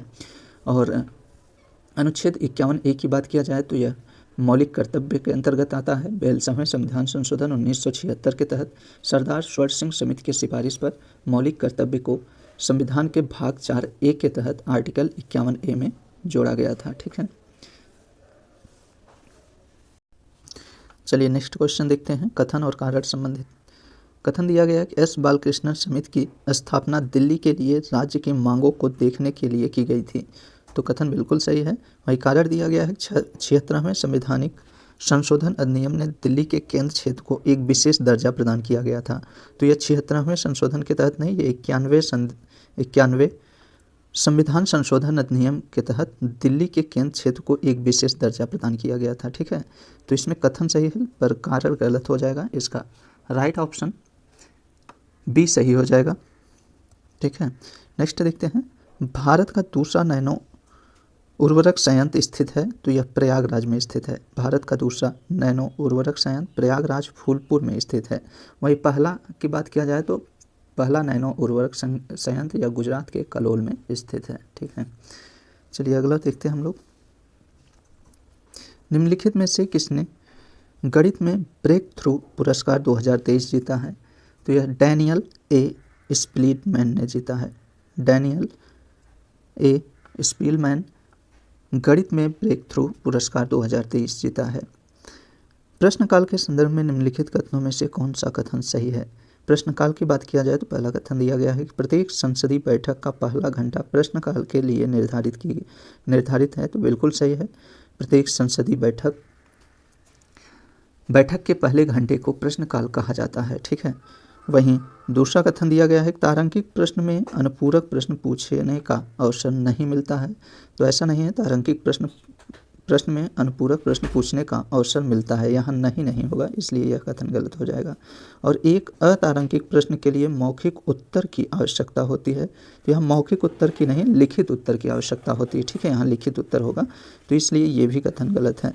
वहीं चौथा कथन दिया गया है कि अल्प सूचना प्रश्न 10 दिन से कम समय का नोटिस देकर पूछा जाता है, तो बिल्कुल सही है, अल्प सूचना प्रश्न 10 दिन से कम समय पर नोटिस देकर पूछा जाता है, ठीक है। तो इसमें पूछा है कौन सा सही है, तो पहला और चौथा सही है। इसका राइट ऑप्शन देखेंगे तो डी सही हो जाएगा, ठीक है। चलिए नेक्स्ट देखते हैं, निम्नलिखित में से कौन से राज्य छठी अनुसूची में दिए गए विशेष प्रावधान के अंतर्गत आते हैं। तो छठी सूची की बात किया जाए तो इसमें असम और मिजोरम आता है, ठीक है। तो इसमें देखा जाए तो इसका राइट ऑप्शन सी सही हो जाएगा। राज्य के छठी अनुसूची की बात किया जाए तो छठी अनुसूची, संविधान की छठी अनुसूची असम, मेघालय, त्रिपुरा और मिजोरम में जनजातीय क्षेत्रों के प्रशासन के लिए इन राज्यों में जनजातीय लोगों के अधिकारों की रक्षा का प्रावधान करती है, ठीक है।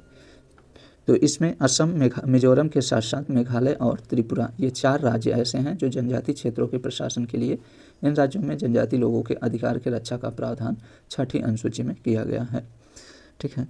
नेक्स्ट देखते हैं कि निम्नलिखित में से किस से संबंधित प्रावधान संसद के एक विशेष बहुमत और राज्यों की सहमति द्वारा संशोधित किए जा सकते हैं। तो यह वस्तु और सेवा कर परिषद को, ध्यान दीजिएगा दोस्तों, वस्तु और सेवा कर परिषद को संसद के एक विशेष बहुमत और राज्यों की सहमति द्वारा संशोधित किए जा सकते हैं, ठीक है। इसमें संशोधन की बात किया जाए तो भारतीय संविधान में 3 तरीके से संशोधन किया जा सकता है। पहला संसद के साधारण बहुमत द्वारा, दूसरा विशेष बहुमत, तीसरा संसद के विशेष बहुमत द्वारा संशोधन एवं आधे राज्यों विधानमंडलों की संस्तुति के उपरांत संशोधन। ये 3 प्रकार से संशोधन किए जाते हैं, ठीक है। कई बार प्रश्न पूछा गया है कि भारतीय संविधान में कितने तरीके से संशोधन किए जा सकते हैं, तो आप सभी ध्यान रखिएगा 3 प्रकार से संशोधन किए जा सकते हैं, ठीक है। चलिए नेक्स्ट देखते हैं, प्राचीन भारत में गोरखपुर किस महाजनपद का भाग था। तो प्राचीन भारत में गोरखपुर यह कौशल महाजनपद का भाग था, इसका राइट ऑप्शन बी सही हो जाएगा। एथेरियम विलय के संदर्भ में निम्नलिखित कथनों में से कौन सा कथन सही है।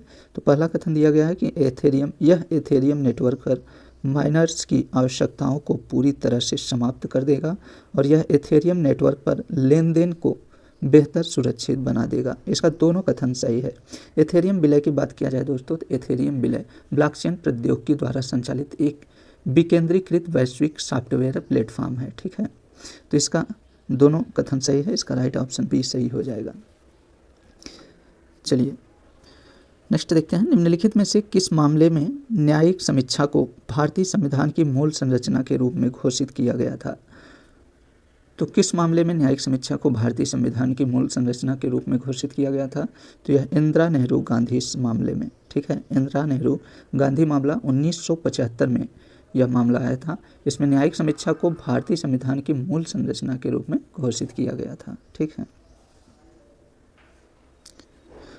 भारत के निर्वाचन आयोग के संदर्भ में निम्नलिखित कथनों में से कौन सा कथन सही है। पहला कथन दिया गया है मुख्य निर्वाचन आयुक्त का कार्यकाल 6 वर्ष का होता है।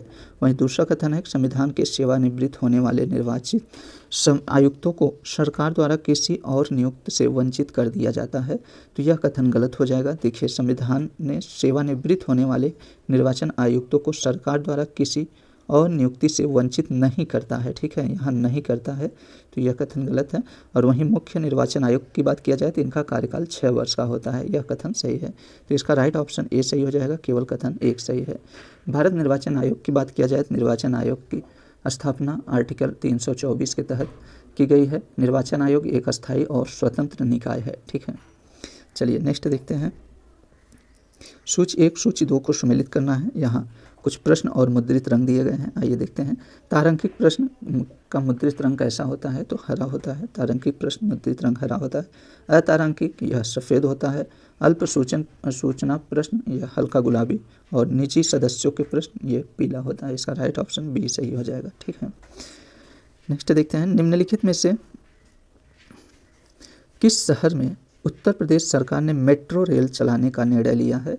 तो यह बरेली, झांसी, मेरठ, इन शहरों में उत्तर प्रदेश ने मेट्रो रेल चलाने का निर्णय लिया है। इसका राइट ऑप्शन बी सही हो जाएगा। इसमें वाराणसी नहीं शामिल है, ठीक है। तो ध्यान दीजिएगा दोस्तों, बरेली, मेरठ, झांसी के साथ साथ प्रयागराज में भी उत्तर प्रदेश सरकार ने मेट्रो रेल चलाने का निर्णय लिया है, ठीक है। अगला है, निम्नलिखित में से किसने पहला महारानी एलिजाबेथ द्वितीय वुमेन ऑफ द ईयर पुरस्कार जीता है? तो यह सुएला ब्रेवरमैन ने पहला महारानी एलिजाबेथ द्वितीय वुमेन ऑफ द ईयर पुरस्कार जीता है। सुएला ब्रूवरमैन की बात किया जाए तो ये ब्रिटेन गृह सचिव हैं, ठीक है, ब्रिटिश गृह सचिव हैं ये। चलिए नेक्स्ट देखते हैं, उचित और लाभकारी मूल्य के संदर्भ में निम्नलिखित कथनों में से कौन सा कथन सही है? पहला कथन दिया गया है FRP that is fair and remunerative price, अर्थात उचित और लाभकारी मूल्य सरकार द्वारा घोषित आधार मूल्य है। बिल्कुल सही है इसका, पहला कथन सही है इसका। दूसरा कथन दिया गया कि इसका निर्धारण कृषि लागत और मूल्य आयोग की सिफारिश के आधार पर किया जाता है। तो इसका दोनों कथन सही दिया गया है। ध्यान दीजिएगा दोस्तों, उचित और लाभकारी मूल्य सरकार द्वारा घोषित आधार मूल्य है और इसका निर्धारण कृषि लागत और मूल्य आयोग की सिफारिश के आधार पर किया जाता है। इसका दोनों ऑप्शन सही है, इसका राइट ऑप्शन बी सही हो जाएगा। नेक्स्ट है, निम्नलिखित में से किसके द्वारा भारत में निर्वाचित स्थानीय सरकारी निकाय बनाए गए थे? तो यह लॉर्ड रिपन के द्वारा, वायसराय लॉर्ड रिपन के द्वारा भारत में निर्वाचित स्थानीय सरकारी निकाय बनाए गए थे, ठीक है। चलिए अगला प्रश्न देखते हैं, निम्नलिखित में से कौन सी सरकार की संघीय विशेषता है? सरकार की संघीय विशेषता की बात किया जाए तो इसमें संविधान की सर्वोपरिता और कठोर संविधान, ये दोनों सरकार की संघीय विशेषता में आते हैं। इसका राइट ऑप्शन ए सही हो जाएगा। नेक्स्ट है, आजमगढ़ उद्घोषणा संबंधित है। तो आजमगढ़ उद्घोषणा 1857 के विद्रोह से संबंधित है, ठीक है। आजमगढ़ उद्घोषणा यह 1857 के विद्रोह से संबंधित है। डार्ट मिशन के संदर्भ में निम्नलिखित में से कौन सा कथन सही है? तो डार्ट मिशन की बात किया जाए तो नासा की ग्रही रक्षा की नई काइनेटिक इम्पैक्ट विधि, जहां एक डार्ट अंतरिक्ष यान क्षुद्र ग्रह डीमोफोर्स से टकराया था, ठीक है। डार्क मिशन का संदर्भ है कि नासा की ग्रही रक्षा की नई काइनेटिक इम्पैक्टर विधि, जहां एक डार्ट अंतरिक्ष यान क्षुद्र ग्रह, कौन से क्षुद्र ग्रह से? तो डीमोफोर्स से टकराया था, ठीक है। इसका राइट ऑप्शन बी सही हो जाएगा। उत्तर प्रदेश के निम्नलिखित सदस्यों में से कौन भारत की संविधान सभा में किसी भी समिति का हिस्सा नहीं था? तो यह विजय लक्ष्मी पंडित, ये भारत की संविधान सभा में किसी भी समिति का हिस्सा नहीं थे, ठीक है। जबकि गोविंद वल्लभ पंत, रफ़ी अहमद किदवई, सुचिता कृपलानी, ये सभी उत्तर प्रदेश के हैं जिन्होंने भारत की संविधान सभा में समिति के हिस्सा थे, ठीक है। अगला है, निम्नलिखित में से कौन सा संघ लोक सेवा आयोग का कार्य नहीं है? जो संघ लोक सेवा आयोग का कार्य नहीं है उसे बताना है। तो ध्यान दीजिएगा, यह नागरिकों के किसी भी पिछड़े वर्ग के पक्ष में नियुक्तियों या पदों के आरक्षण के लिए प्रावधान करता है। तो यह लोक सेवा आयोग का कार्य नहीं है, ठीक है। जबकि अखिल भारतीय सेवाओं में नियुक्ति के लिए परीक्षा आयोजित कराना, यह राज्यों को उनके अनुरोध पर किसी भी सेवा के लिए संयुक्त रूप से भर्ती की योजना बनाने और संचालित करने में सहायता करना, और यह भारत सरकार या किसी राज्य सरकार के अधीन कार्यरत व्यक्ति को प्रभावित करने वाले सभी अनुशासनात्मक मामलों पर परामर्श करता है। ये सभी संघ लोक सेवा आयोग के कार्य हैं। जबकि यह नागरिकों के किसी भी पिछड़े वर्ग के पक्ष में नियुक्ति या पदों के आरक्षण के लिए प्रावधान करता है। तो यह संघ लोक सेवा आयोग का कार्य नहीं है। इसका राइट ऑप्शन बी सही है।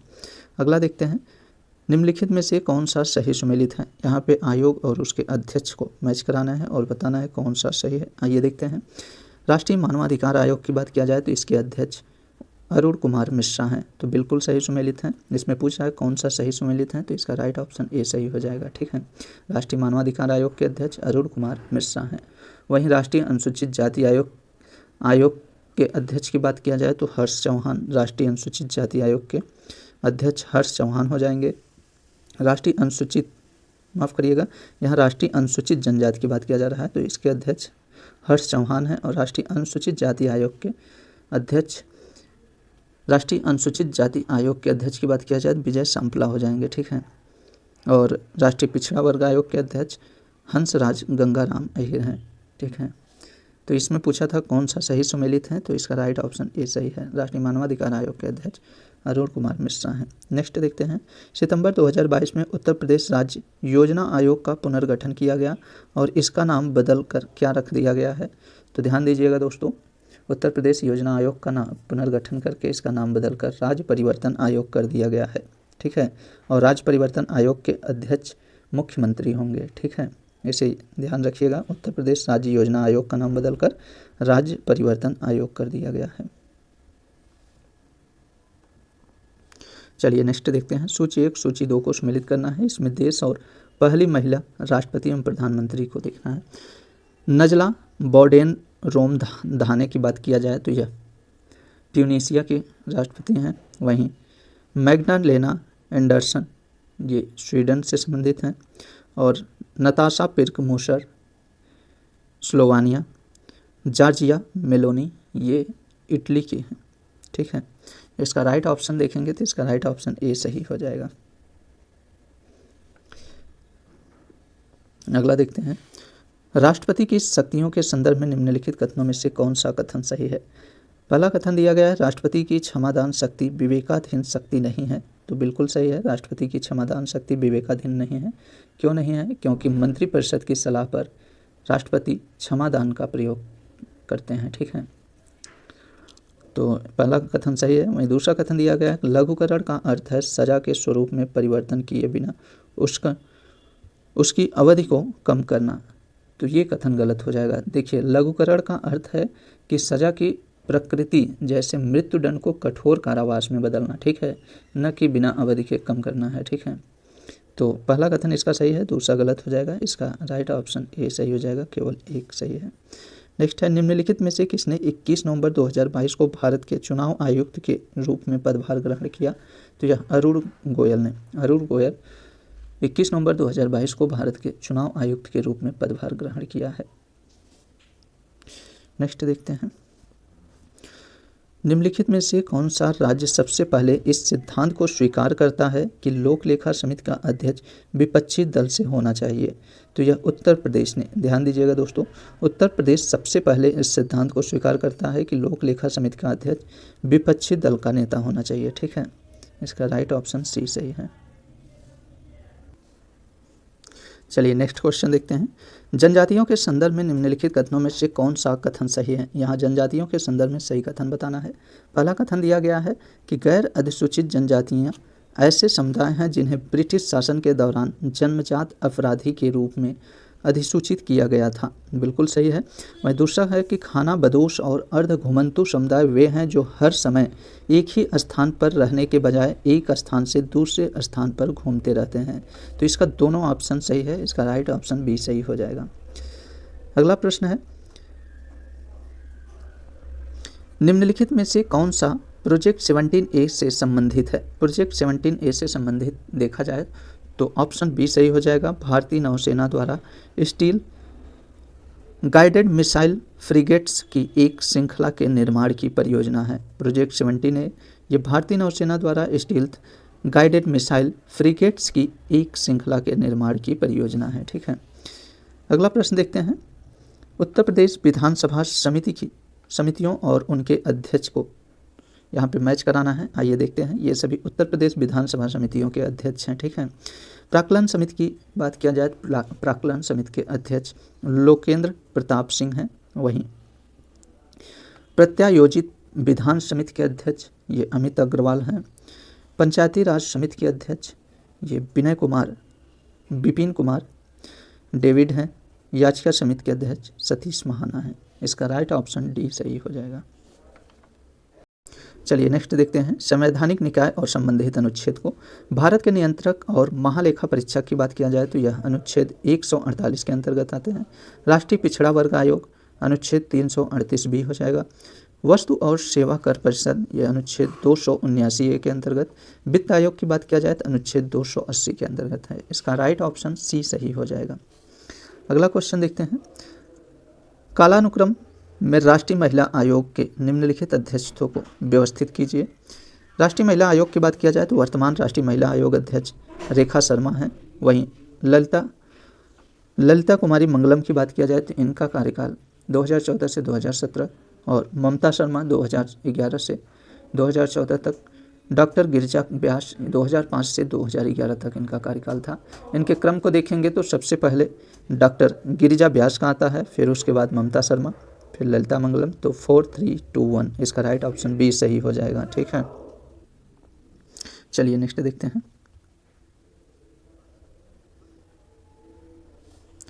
उत्तर प्रदेश की सूक्ष्म लघु और मध्यम उद्यम प्रोत्साहन नीति 2022 के संदर्भ में निम्नलिखित में से कौन सा कथन सही है। पहला कथन दिया गया है केवल मध्यांचल क्षेत्र के एमएसएमई ही पूंजीगत अनुदान के पात्र होंगे। तो यहाँ केवल मध्यांचल नहीं, मध्यांचल के साथ साथ पश्चिमांचल के क्षेत्र भी एमएसएमई के पूंजीगत अनुदान के पात्र होंगे। ठीक है, तो पहला कथन इसका गलत है। वह दूसरा कथन दिया गया है कि अनुसूचित जनजाति और महिला उद्यमी 2% अतिरिक्त पूंजीगत अनुदान के लिए पात्र होंगे। तो बिल्कुल सही है। वहीं तीसरा कथन है अवसंरचना ब्याज अनुदान 10 साल तक देय होगा। तो ये 10 साल तक नहीं, ये 7 साल तक देय होगा, इसलिए तीसरा कथन गलत हो जाएगा।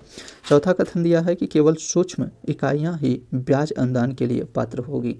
तो बिल्कुल सही है। इसमें देखा जाए तो इसका राइट ऑप्शन, इसमें पूछ रहा है कि उत्तर प्रदेश सूक्ष्म लघु और मध्यम उद्यम प्रोत्साहन नीति 2022 संदर्भ में सही कथन, तो इसका दूसरा और चौथा कथन सही है। इसका राइट ऑप्शन बी सही हो जाएगा। परमाणु हथियार के पूर्ण उन्मूलन के लिए अंतर्राष्ट्रीय दिवस कब मनाया जाता है। तो परमाणु हथियारों के पूर्ण उन्मूलन के लिए अंतर्राष्ट्रीय दिवस यह 26 सितंबर को मनाया जाता है। उदारवाद के संबंध में निम्नलिखित में से कौन सा कथन सही नहीं है। यहाँ जो सही नहीं है उसे बताना है। तो ध्यान दीजिएगा, उदारवाद के संबंध में कौन सा कथन सही नहीं है। तो इसमें इसका राइट ऑप्शन बी सही हो जाएगा। यह राज्य की भूमिका और कार्यों का विस्तार करता है। तो यह कथन सही नहीं है। देखिए, उदारवाद राज्य की भूमिका और कार्यों का विस्तार नहीं, सीमित करता है, इसलिए यह कथन गलत है। वहीं राज्य कानून के समक्ष समानता के पक्ष में आवाज़ है और आर्थिक क्षेत्र में यह मुक्त व्यापार और उत्पादन का समर्थन करता है। यह विचार और अभिव्यक्ति की स्वतंत्रता का समर्थन करता है। ये सभी सही सुमेलित हैं। तो इसमें पूछा है कौन सा सही सुमेलित नहीं है, तो इसका राइट ऑप्शन बी सही हो जाएगा। ये उदारवाद यह राज्य की भूमिका और कार्यों का विस्तार नहीं, सीमित करता है। ठीक है, सीमित करता है। इसका राइट ऑप्शन भी सही है। नेक्स्ट है उत्तर प्रदेश राज्य महिला आयोग की वर्तमान अध्यक्ष कौन है। यहाँ उत्तर प्रदेश राज्य महिला आयोग की बात किया जा रहा है। तो वर्तमान अध्यक्ष कौन है, तो बिमला बाथम है। ठीक है, बिमला बाथम उत्तर प्रदेश के वर्तमान महिला अध्यक्ष हैं। परमाणु अप्रसार संधि के संदर्भ में निम्नलिखित में से कौन सा कथन सही है। NPT अर्थात परमाणु अप्रसार संधि का उद्देश्य परमाणु हथियारों और हथियार प्रौद्योगिकी के प्रसार को रोकना है। तो बिल्कुल सही है। और इस संधि से बाहर होने वाला एकमात्र देश उत्तर कोरिया है। इसका दोनों कथन सही है। इसका राइट ऑप्शन बी सही हो जाएगा। नेक्स्ट देखते हैं, निम्नलिखित में से कौन सा विषय समवर्ती सूची के संबंधित है। तो समवर्ती सूची से कौन सा विषय संबंधित है, दिए गए ऑप्शन में बताना है।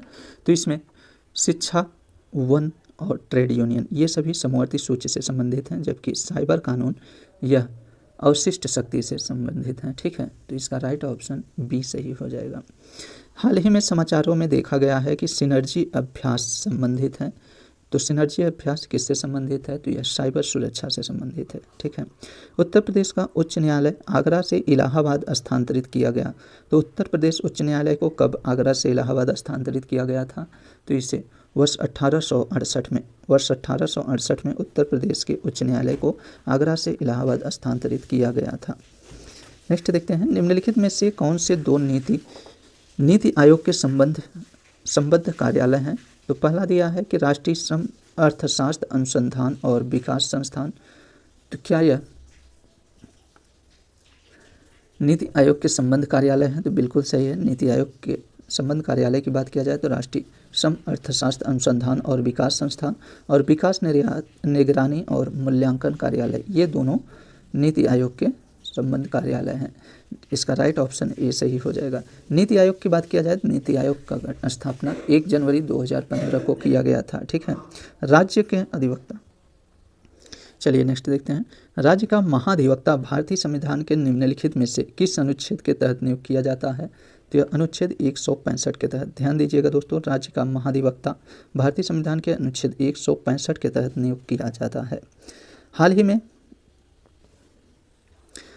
उत्तर प्रदेश सरकार ने निम्नलिखित में से किसकी गुणवत्ता में सुधार करने के लिए मिशन निरामय शुरू करने का निर्णय लिया है? तो यह नर्सिंग कॉलेजों के सुधार करने के लिए उत्तर प्रदेश सरकार ने निरामय मिशन शुरू किया है। ठीक है। चलिए नेक्स्ट देखते हैं। सर्वोच्च फ्रांसीसी नागरिक पुरस्कार सेवेलियर डे ला लीजियन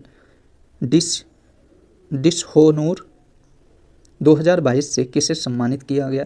तो यह स्वाति पिरामल भारतीय वैज्ञानिक और उद्योगपति हैं जिन्हें सर्वोच्च फ्रांसीसी नागरिक पुरस्कार जो सेवेलियर डे ला लीजियन डिसहोनोर है 2022 से सम्मानित किया गया है। ठीक है। दक्षिण पूर्व एशियाई देशों का संगठन दैट इज आसियान के संदर्भ में निम्नलिखित कथनों में से कौन सा कथन सही है? आसियान की बात किया जाए तो आसियान को वर्ष 1967 में 5 देशों द्वारा स्थापित किया गया था। तो बिल्कुल सही है। आसियान का गठन वर्ष 1967 में 5 देशों द्वारा स्थापित किया गया था, जिसमें इंडोनेशिया, मलेशिया, फिलीपींस, सिंगापुर और थाईलैंड ये आसियान के सदस्य देश हैं। ये 5 आसियान के सदस्य देश हैं। वहीं दूसरा कथन दिया गया है कि आसियान क्षेत्रीय मंच इंडो पैसिफिक में सुधार वार्ता का एक महत्वपूर्ण मंच है। तो इसका दोनों कथन सही है। इसका राइट ऑप्शन बी सही हो जाएगा। उत्तर प्रदेश अनुसूचित जनजाति आयोग के अध्यक्ष कौन हैं? यहाँ उत्तर प्रदेश अनुसूचित जनजाति आयोग के अध्यक्ष की बात किया जा रहा है। तो यह राम बाबू हरित हैं। इसका राइट ऑप्शन ए सही हो जाएगा। वस्तु एवं सेवा कर परिषद के संदर्भ में निम्नलिखित कथनों में से कौन सा कथन सही है? पहला कथन दिया गया है वस्तु एवं सेवा कर परिषद केंद्र और राज्यों का एक संयुक्त मंच है। बिल्कुल सही है। वहीं दूसरा कथन दिया गया है केंद्रीय वित्त मंत्री जीएसटी परिषद का अध्यक्ष होता है। तो इसका दोनों कथन सही दिया गया है। इसका राइट ऑप्शन बी सही हो जाएगा। ध्यान दीजिएगा दोस्तों, वस्तु एवं सेवा कर परिषद और केंद्र और राज्यों का एक संयुक्त मंच है। ठीक है। वस्तु एवं सेवा कर परिषद केंद्र और राज्यों का एक संयुक्त मंच है और केंद्रीय वित्त मंत्री जीएसटी परिषद का अध्यक्ष होगा। ठीक है। इसका दोनों कथन सही हो जाएगा। चलिए अगला देखते हैं। निम्नलिखित में से कौन ऑपरेशन गियर बॉक्स से संबंधित है? ऑपरेशन गियर बॉक्स की बात किया जाए तो यह नशीली दवाओं की तस्करी से संबंधित है। ठीक है। आइए, राज्य पुनर्गठन आयोग की स्थापना किस वर्ष की गई थी, इसे बताना है। आइए देखते हैं। राज्य पुनर्गठन आयोग की स्थापना की बात किया जाए तो इसका गठन वर्ष 1953 में किया गया था। इसका राइट ऑप्शन बी सही हो जाएगा। भारतीय चुनाव आयोग को सर्वप्रथम बहुसदस्यीय निकाय किस वर्ष बनाया गया था? तो वर्ष 1989 को। ध्यान दीजिएगा दोस्तों, वर्ष 1989 को भारतीय चुनाव आयोग को सर्वप्रथम बहुसदस्यीय निकाय बनाया गया था। उत्तर प्रदेश राज्य में निम्नलिखित पद धारकों पर विचार कीजिए और उन्हें वरीयता क्रम पर आधार पर कालानुक्रम व्यवस्थित कीजिए। तो चलिए इन्हें हम लोग वरीयता क्रम में व्यवस्थित करते हैं। सबसे पहले देखिए, वरीयता में लेंगे तो आनंदीबेन पटेल राज्यपाल हैं उत्तर प्रदेश के, इनका क्रम सबसे पहले आएगा। उसके बाद योगी आदित्यनाथ जो उत्तर प्रदेश के सीएम हैं, इनका क्रम दूसरे नंबर पे आएगा। फिर प्रीतिंकर दिवाकर, ये हाईकोर्ट उत्तर प्रदेश उच्च न्यायालय के मुख्य न्यायाधीश हैं, इनका क्रम तीसरे नंबर पे। और बेबी रानी मौर्य, ये उत्तर प्रदेश महिला एवं बाल विकास मंत्री हैं, इनका क्रम चौथे स्थान पर आएगा। तो इसका राइट ऑप्शन देखेंगे तो बी सही हो जाएगा। ठीक है। सबसे पहले राज्यपाल, फिर मुख्यमंत्री, उसके बाद मुख्य न्यायाधीश उत्तर प्रदेश हाईकोर्ट के, फिर बेबी रानी मौर्य का स्थान आएगा। ठीक है। चलिए नेक्स्ट देखते हैं। नेक्स्ट क्वेश्चन दिया गया है, electronic voting machine that is EVM के संदर्भ में निम्नलिखित कथनों में से कौन सा कथन सही है? पहला कथन दिया गया है इलेक्ट्रॉनिक वोटिंग मशीन को क्षारीय बैटरी द्वारा संचालित किया जा सकता है। तो बिल्कुल सही है। इसमें ईवीएम में क्षारीय बैटरी का उपयोग किया जाता है। ठीक है। और पहली बार ईवीएम का इस्तेमाल गोवा विधानसभा चुनाव में किया गया था। तो ये दोनों कथन सही है, ठीक है। ईवीएम का पहली बार इस्तेमाल गोवा विधानसभा चुनाव में किया गया था। इसका राइट ऑप्शन बी सही हो जाएगा। वहीं इंग्लिश वर्जन में देखिए, इसमें ईवीएम का पहली बार यूज उड़ीसा दिया है, तो इसमें केवल एक कथन सही होगा, ठीक है। इसका राइट ऑप्शन ए होगा, यहाँ पे उड़ीसा नहीं होगा, यहाँ पे गोवा होगा, ठीक है। इंग्लिश वर्जन थोड़ा सा मिसप्रिंट, इसका हिंदी वर्जन शायद मिसप्रिंट कर दिया है इंग्लिश वर्जन की अपेक्षा। चलिए नेक्स्ट देखते हैं। निम्नलिखित में से किस राज्य ने हाल ही में एक नई जैव ऊर्जा नीति लागू करने का निर्णय लिया है? तो यह किसने लिया है? ये उत्तर प्रदेश ने, ठीक है। एक नई जैव ऊर्जा नीति लागू करने का निर्णय उत्तर प्रदेश ने लिया है। उत्तरी चैनल को पार करने वाला सबसे उम्रदराज भारतीय कौन बने हैं? तो उत्तरी चैनल को पार करने वाला सबसे उम्रदराज भारतीय ये एल्विस अली हजारिका बने हैं, ठीक है। इसका राइट ऑप्शन डी सही हो जाएगा। चलिए नेक्स्ट देखते हैं। निम्नलिखित में से कौन से दो युग्म सही सुमेलित हैं? इसमें जो दो युग्म सही सुमेलित हैं उसे बताना है, यहाँ नेता और पार्टी को मैच कराना है। आइए देखते हैं। S.A. Dange communist party of India के नेता थे, तो बिल्कुल सही सुमेलित हैं। वहीं श्यामा प्रसाद मुखर्जी यह भारतीय जनसंघ के नेता थे, ये दोनों सुमेलित है। इसमें पूछ रहा है कोई दो सुमेलित हैं, तो इसका राइट ऑप्शन ए सही हो जाएगा। एक और दो कथन सही सुमेलित हैं, ठीक है। वहीं मीनू मसानी की बात किया जाए तो मीनू मसानी ये स्वतंत्र पार्टी से संबंधित हैं और अशोक मेहता सोशलिस्ट पार्टी से संबंधित हैं, ठीक है। यहाँ बात किया जाए कम्युनिस्ट पार्टी ऑफ इंडिया की, इसकी स्थापना वर्ष 1925 में हुई थी और भारतीय जनसंघ की स्थापना 1951 में। सोशलिस्ट पार्टी की स्थापना की बात किया जाए तो इसकी स्थापना 1934 में और स्वतंत्र पार्टी की स्थापना 1959 में हुई थी, ठीक है। नेक्स्ट देखते हैं। भारत के योजना आयोग के संदर्भ में निम्नलिखित कथनों में से कौन सा कथन सही है? जवाहरलाल नेहरू योजना आयोग के पहले अध्यक्ष थे, तो बिल्कुल सही है। भारी उद्योग प्रथम पंचवर्षीय योजना की सर्वोच्च प्राथमिकता थी, तो यहाँ भारी उद्योग नहीं था, कृषि था, ठीक है। प्रथम पंचवर्षीय योजना का सर्वोच्च प्राथमिकता कृषि था, ठीक है। तो इसमें पूछा जा रहा है कौन सा सही सुमेलित है, तो इसका राइट ऑप्शन ए सही हो जाएगा, केवल एक सही सुमेलित है। नेक्स्ट देखते हैं। चिपको आंदोलन के संदर्भ में निम्नलिखित कथनों में से कौन सा कथन सही है? चिपको आंदोलन एक अहिंसक आंदोलन था, यह गांधीवादी दर्शन में निहित शांतिपूर्ण प्रतिरोध पर आधारित था, तो इसका दोनों कथन सही है। इसका राइट ऑप्शन बी सही हो जाएगा। चलिए नेक्स्ट देखते हैं। वेस्ट पहल के संबंध में निम्नलिखित कथनों पर विचार कीजिए। वेस्ट पहल की बात किया जाए तो इसका उद्देश्य महिलाओं और विज्ञान एवं इंजीनियरिंग में शोध करने के लिए प्रोत्साहित करना है, तो बिल्कुल सही है। वेस्ट पहल का उद्देश्य महिलाओं को विज्ञान एवं इंजीनियरिंग में शोध करने के लिए प्रोत्साहित करना है। वहीं दूसरा कथन दिया गया है कि गैर वैज्ञानिक पृष्ठभूमि वाली महिलाएं भी इस पहल के लिए पात्र हैं, तो यहाँ पे गैर वैज्ञानिक नहीं होंगी, यहाँ पे विज्ञान और प्रौद्योगिकी में शामिल जो महिला हैं उन्हीं को इस पहल के लिए पात्र माना जाएगा, गैर वैज्ञानिक महिला को नहीं, ठीक है। इसलिए ये कथन गलत है। वहीं तीसरा कथन दिया गया है कि यह विज्ञान और प्रौद्योगिकी मंत्रालय के तहत कार्यान्वित एक पहल है, तो यह विज्ञान प्रौद्योगिकी मंत्रालय के तहत नहीं बल्कि यह प्रधान वैज्ञानिक सलाहकार कार्यालय के तहत शुरू की गई एक पहल है, ठीक है। इसका तीसरा कथन भी गलत है। चौथा कथन दिया है कि वेस्ट एक नई भारतीय विज्ञान प्रौद्योगिकी और इंजीनियरिंग फैसिलिटी मानचित्र पहल है, तो बिल्कुल सही है। पहला और चौथा कथन इसका सही है। इसका राइट ऑप्शन डी सही हो जाएगा। अगला और अंतिम प्रश्न देखते हैं इस टेस्ट सीरीज का। निम्नलिखित में से किसने दाएं भाग की व्याख्या की थी? तो दाएं भाग की व्याख्या जिमोतवाहन ने की थी, ठीक है। दाएं भाग की व्याख्या जिमोतवाहन ने की थी। तो इसी प्रश्नों के साथ दोस्तों हम लोग टेस्ट नंबर दृष्टि के टेस्ट सीरीज नंबर 5 को कंप्लीट कर लिए हैं। आप सभी को यह टेस्ट सीरीज कैसा लगा अपनी प्रतिक्रिया कमेंट बॉक्स में ज़रूर दीजिएगा, और आप सभी को यह टेस्ट सीरीज अच्छा लगे तो चैनल को वीडियो को लाइक और शेयर ज़रूर कर दीजिएगा। साथ ही में यदि आप सभी चैनल पर नए हो तो चैनल को सब्सक्राइब ज़रूर कर लीजिएगा। तो चलिए ठीक है दोस्तों, हम लोग मिलते हैं नेक्स्ट वीडियो में। तब तक के लिए नमस्कार।